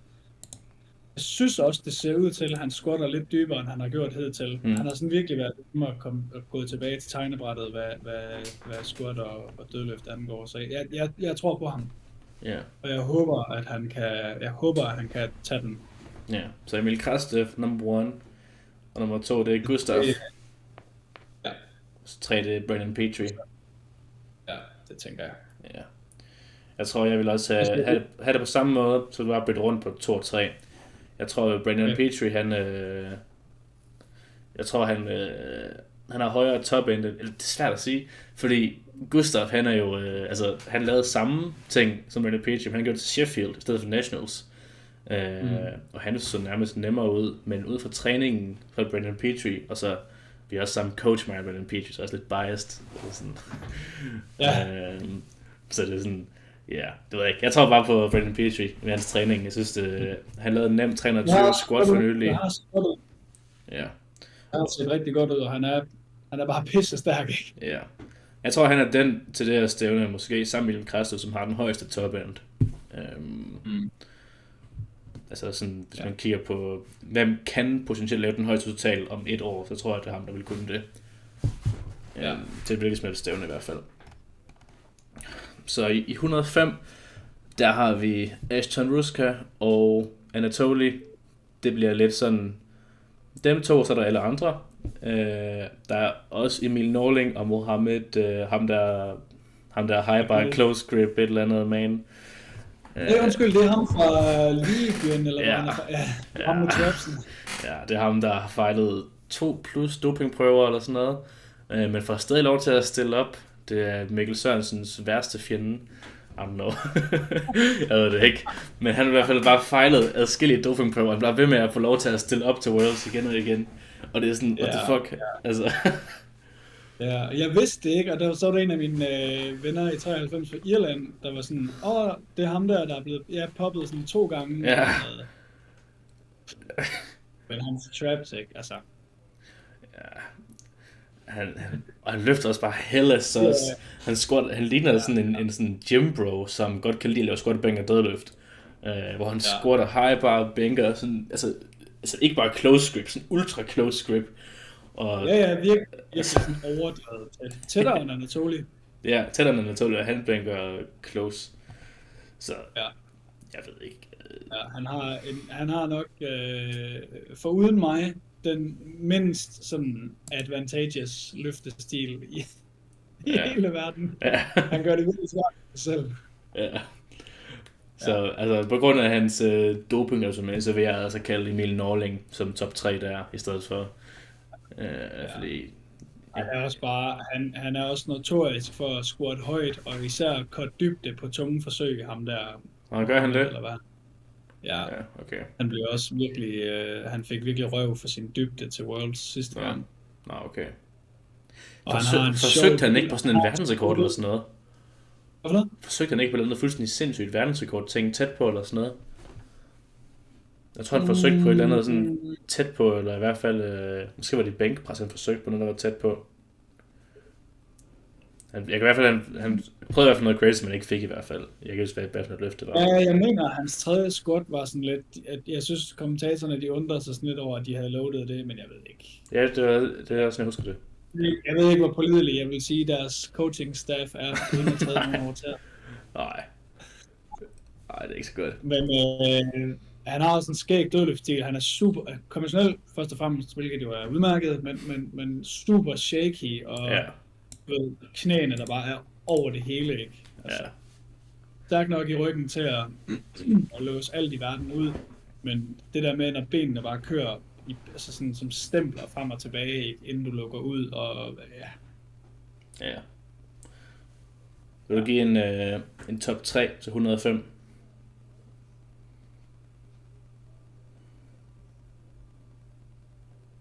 Du starter. Okay. Jeg siger Emil Norlings nummer 3, fordi jeg vil ikke tage ham der Mohammed i top 3, når Emil Norling er der. Jeg tror også selv med det der doping og sådan nogle ting med det, så tror jeg også, at Emil Norling kommer top 3 anyways. Han virker til at være en mere konsistent løfter, og han så på nogle stats, han får sin tredje dødløft. Sådan noget 80% af tiden eller sådan noget. Han er en, der har allerbedste tredje dødløftstats overhovedet. Er han ikke også lige for nylig sådan kommet sig over en skade? Jo, det kan godt være, han er det, faktisk. Ja. Prøv lige at finde det præcis, hvad det er. Han får den 75% af tiden, og det er virkelig, virkelig godt for en tredje dødløft. Især fordi han er sådan en dødløft rigtig meget, så han trækker tit for et eller andet vildt i dødløften. Han kan tit forsøge på et eller andet ende af dødløft, noget, hvor han skal trække et eller andet crazy, men så gør han det bare i stedet for. Ja, lige præcis. Og det er faktisk ret vildt. Så ham tager jeg som nummer 3, og så har jeg Anatoly nummer 2. Jeg tror, Anatoly han er hella strong, men Ashton Ruska på et andet niveau, tænker jeg. Anatoly har også været skadet for relativt nylig. Han var skadet til Sheffield. Ja, men der totalt han så stadig de der 940, eller han forsøgte på 941, men failede lige præcis. Men var sådan der omkring, men selv hvis han var der omkring og over det, så tror jeg, at Ashton Ruska er på et lidt andet niveau. Altså, det kan godt være, at han ikke kan bænke Ashton Ruska, men han squatter næsten helt sikkert mere, og en dødløfter 100% sikkert mere. Og han Anatoly er heller ikke verdens bedste dødløfter. Nej, men det er Ashton Ruska næsten. Det er ikke fordi, han er dårlig til det, tværtimod, men det er ikke hans løft, og hans dødløft er altid bare sådan lidt tvivlsomt. Altså det er sgu sådan lidt, og kan han holde den fra jorden? Ja. Jeg synes, at Ashton Ruska, han er en af de mest underrated løftere nogensinde, selvom han ikke er særlig altså folk rater ham rimelig højt. Men hans top end, den har været sådan noget, altså trænings all-time bedste løft, så snakker vi om sådan noget næsten 400 kilo squat, sådan noget, han har trukket over 400 kilo dødløft i træning, han har lavet sådan nogle fuldstændig crazy ting. Så han vandt også over SJ Bob sidste gang, de clashede. Så ham vælger jeg til number 1. Ja, det gør jeg bestemt også. Jeg er enig med din top 3. Ja, jeg tænker heller ikke, den er... Udover lige top 3 og 4, så kan man godt argumentere for ham der Mohammed, men ellers så tænker jeg, at den er rimelig clear cut. Jeg tænker, hvis Emil han ikke kvejer sig i squat, så har han ham Mohammed der. Han skal bare ikke misse sit tredje squat. Ja. Det han nok klare sig. Ja. Og man kan sige, at det eneste ting, der kunne ændre Ashton Rouska mod Anatoly-kampen, det er, at Ashton Rouska, han er kendt for at tage sådan nogle 50 kilo hop ofte. Altså sådan gigahop. Og hvis han misser en af dem, så er det en full-on kamp med Anatoly som favorite nærmest. Altså, hvis Ashton misser en tredje squat med 30 kilo hop, så er det sådan en mega tæt kamp, Anatoly vinder-agtig kamp. Ja, det plejer han bare ikke at gøre. Nej, det gør han bare ikke. Det gør han bare ikke, han skal bare tage de der op der. Ja, det er kun i tredje dødløft, hvor han nogle gange gør det, hvis han skal trække for et eller andet sindssygt. Men, ja. Okay. Og lige den sidste ting, inden vi går i 120.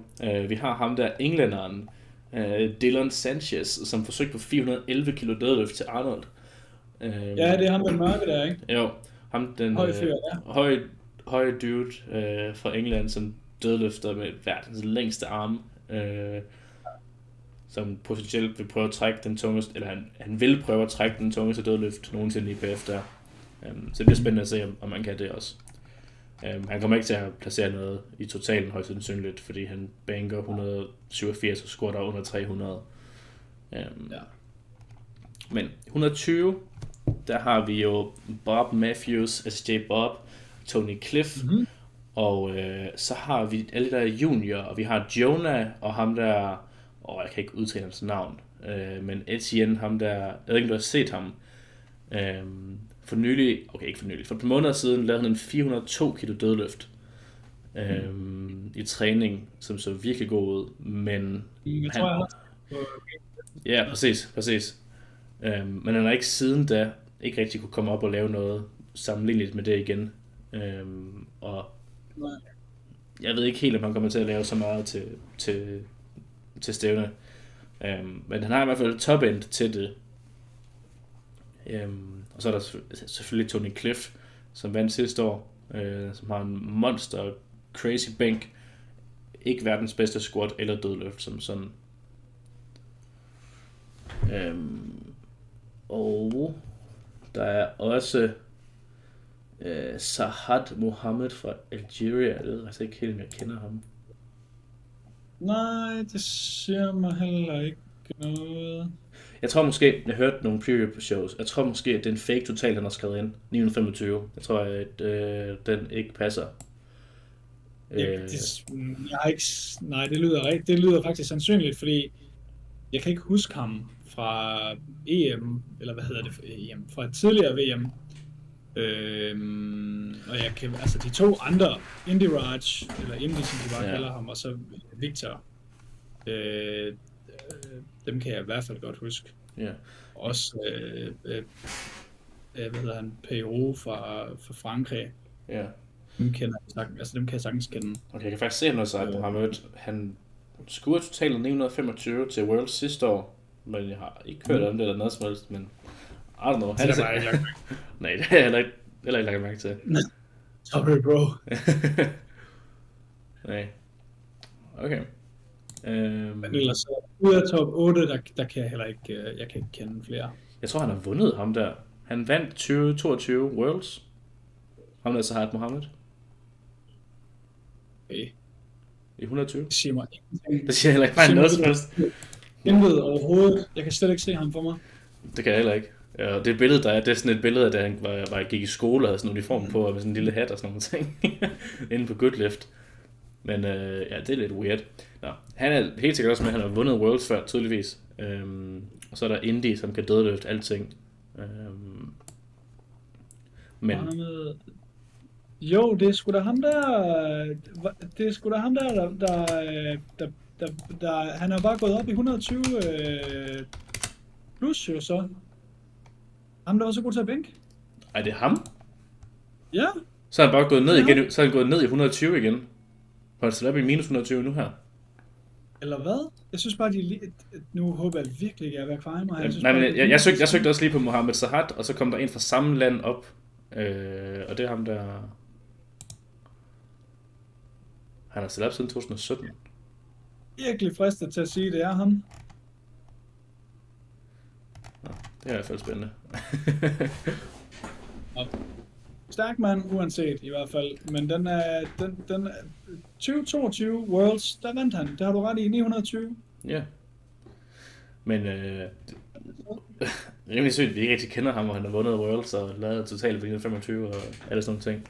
Men det er alligevel, jeg har med alligevel... Hvis man ser det en gang på en livestream, og man så tænker, okay, det var en upset, han vandt, og man så ikke, du ved, hvis ikke de er nogen, der er så aktive på Instagram og sådan noget.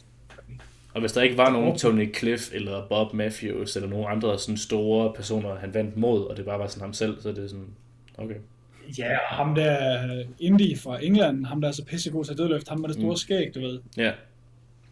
Altså, som også er overalt, ikke? Og er meget aktiv og sådan noget, så er det klart. Der er Victor, der også er gået op i 120 for nyligt, fra 105. Ja. Som bare har lagt sådan noget 60 kilo på sit squat, eller hvad fanden det er. Ja, det er crazy. Ja. Men må ikke Bob, han tager den rimelig lidt. Jeg tænker også, at Bob, han snakker om 1000 kilo og sådan nogle ting, og han bliver også coach af samme coach som mig, og jeg har snakket med ham faktisk, og han skrev, at han går bare efter at vinde, i stedet for at gå efter 1000 kilo, så det er sådan, så er jeg endnu mere sikker i, at han nok bare skal vinde den her. Jeg vil sige meget sikker på det. Man kommer ikke til at gå til de 1000 kilo på samme måde, som man havde tænkt sig. Han går bare efter at vinde, og så er det sådan, så gør han nok bare det. For det eneste måde, han skulle kunne tabe på, det var sådan sigtet til de 1000 kilo, og så han missede en tredje squat og en tredje dødløft, så ville han nok ikke vinde. Men det kommer han ikke til at gøre så. Så jeg tænker, Bob Matthews, nummer 1. Hvad er din nummer 2 og 3? Jeg håber, at Tony kan holde sig på den der anden plads, men efter hans fadese til Sheffield, der kunne jeg godt være lidt urolig. Det var godt nok en skidt dag, han havde der. Ja. Det var ikke... var det 6 og hele landet, der hæppede på ham, og de havde lavet deres egen hæppesang og flag og raketter og pisse lort, og så alligevel... Var det 6 for 9, han gik? Eller sådan noget? Ja, sådan noget. Ja. Men igen, han har bare outlastet alle. Ja, han er jo master, han er jo fra 1984, han følger altså... Ja. Det er mega cool. Så ja, jeg vil virkelig, altså han er jo bare powerlifting daddy i over det hele, især i England. Ja. Så jeg håber, at han klarer sig. Og ham der, Jonah fra Tyskland, er det ikke ham der er rimelig ny også? Var han ikke bodybuilder indtil for rimelig ny? Jo, han var bodybuilder, og så er han kommet over, og så har han bare en crazy bænk. Nej, han er lige blevet senior. Han er lige blevet senior nu her. Ja. Men han er faktisk nomineret med, altså faktisk stort, den bedste bænk på 253. Det er crazy bænk. Jeg tror godt, hvis... Altså ham fra Lebanon, igen, han er også lige blevet senior, kan jeg se. Jeg ved ikke, jeg kan ikke se ham for mig. Jeg ved ikke, hvem det er. Men ham, Jonah, der, jeg har set hans løft nogle gange på Instagram og sådan noget. Hvis han fortsætter i den, altså det er sådan lidt en Regin-historie, ikke? Hvis han fortsætter i det tempo, han har gjort hidtil, så stikker det helt af. Altså. Ja. Så hvis Tony kvarer sig, og igen, jeg kan ikke helt svare for nummer 3 der, for jeg ved slet ikke, hvem det er. Men hvis Tony kvarer sig, så kunne virkelig, det er virkelig en mand, man skal være ops på, ham der. Ja, altså jeg vil sige, ham der Etienne, ham der fra Lebanon, han har fordelen i, at han dødløfter signifikant mere end både Tony og Jonah gør. Han dødløfter meget mere end Jonah gør. Han dødløfter næsten 60 kilo mere end hans top end. Så det er sådan, han kommer helt sikkert til at trække sidst, og han kommer helt sikkert til at trække for hvilken endplacering han har lyst til at gå efter. Udover Indy selvfølgelig. Og jeg tror lidt, at Tony Cliff, han kommer til at... Min picks, det er nummer 1 og 2, det er Bob Matthews, og så Tony Cliff nummer 2. Og så tror jeg, at top 3 kommer til at være en kamp mellem ham der, Etienne, Jonah og sikkert også Saad Mohammed, ham der, som vi ikke kendt, og så Indy. Og jeg tror, at Indy kommer til at trække den, for han dødløfter mere end de andre. Hvis han kan få squatten med. Hvis han går 3 for 3 i squat, og forhåbentlig også lidt 3 for 3 i bænk, gør måske ikke lige så meget, for en bænk er virkelig ikke særlig meget. Nej. Men hvis han kan gøre det, og så kunne... Ja. 82 er han nomineret med. Ja. Det er næsten den laveste. Det er næsten For uden ham, der er nomineret til sidste pladsen, så er Ja. det den laveste bænk. Ja. Det er, ikke, Godt. det er sindssygt, at han kom top 3, altså så dårlig en bænk siden de andre. Men jeg tror ikke, at de der to andre, Etienne og Jonah, de kommer til at gå efter top 2, fordi top 3, det er World Games i år. Så jeg tror, de kommer til at call den safe og bare sige, hvad kan vi trække for at komme på top 3 i stedet for. Ja. Så jeg tror, de kommer til at lade Tony Cliff og Bob Matthews være alene der i top 2. Så er der kun 120 plus tilbage, og der er det jo bare Jesus Olivares show, og det er Temurs show, så det er bare sådan, og så selvfølgelig Martin Simonsen i bænk. Men det er sådan to individuelle ting. Det kommer ikke til at være en kamp mellem dem, men det kommer til at være spændende at se, hvad de kan lave. Især Temur, synes jeg, fordi vi ved allerede godt, at Jesus ikke kommer til at pushe den. Så det er ikke sådan Sheffield spændende med Jesus. Men Temur kommer sikkert til at presse den alt, hvad han kan. Og prøve måske at komme op på de 1100 eller tæt på. Jeg synes, det er meget fedt, der er en i 120, hvis du kigger ham, der er nomineret. Sidste pladsen. Ja. Der er der 120 plus, hvis I ikke kan se det her. Der er nomineret med en 75 kilo totalt. Jeg ved ikke, hvad det lader sig gøre. Jeg håber, han kommer til at lidt mere end det. Jeg så ham i, jeg kan huske det der navn, han var i Polen 2022. Og der det var sådan en rimelig god total, han fik. Ja, det kan jeg godt se. Han lavede 827 der. Ja. Det er... Han er også master. Ja, han er heller ikke helt ny, ham der. Han er fra... Hvad bliver det? Så er han jo... hovedregning her. Han er snart Masters 2. Ja. Jeg ved ikke, hvorfor de må sgu da ikke nominere hans 25 kilo squat-bænk og dødløft. Jeg ved ikke, hvad det går ud på. Nej. Det er lidt mærkeligt. Men stadig næsten hvad? 38 som snart 50-årige. Jeg kender ikke så mange af dem. Nej. Så fedt, han er med stadigvæk i hvert fald. Ja. Helt sikkert. Så. Men jeg vil sige, at jeg er mega spændt på at se Temur. Ja. Hvor han klarer sig den her gang. Temur, det bliver sjovt at se. Ressourcer er selvfølgelig altid sjovt at se. Og ja. Det bliver fedt at se, om Martin Simonsen kan komme op og snuppe en bænkmedalje der. Der er ikke nogen reel kamp om at komme på podiet i trekamp, fordi så skal man lave over 1000, og der snakker vi ikke endnu med Martin Simonsen. Jeg går i september. Ja. Ikke fordi det ikke kommer, men det er ikke i år, vi snakker om det. Jeg tror på det. Og hvad er Martin? Han er jo... Han er fra 2000, eller hvad? Nej, 1999. Ja, det står, 99, ja, okay, så ikke. Og igen, samme historie, hvis han fortsætter det tempo, han har gjort hidtil. Og det ser det ud til, at han gør, altså. Det tror jeg bestemt. Helt bestemt. Det er... han er bare så konservativ, altså, så man glemmer sådan lidt, at hans grænse er så langt væk, fordi du aldrig ser komme tæt på den, vel? Ja. Så... Perfekt. Jeg er også spændt på at se hans udvikling over de næste år. Ja, det bliver spændende at følge med i. Jeg tænker, det var det. Er der flere ting, du vil nævne eller snakke om, eller et eller andet?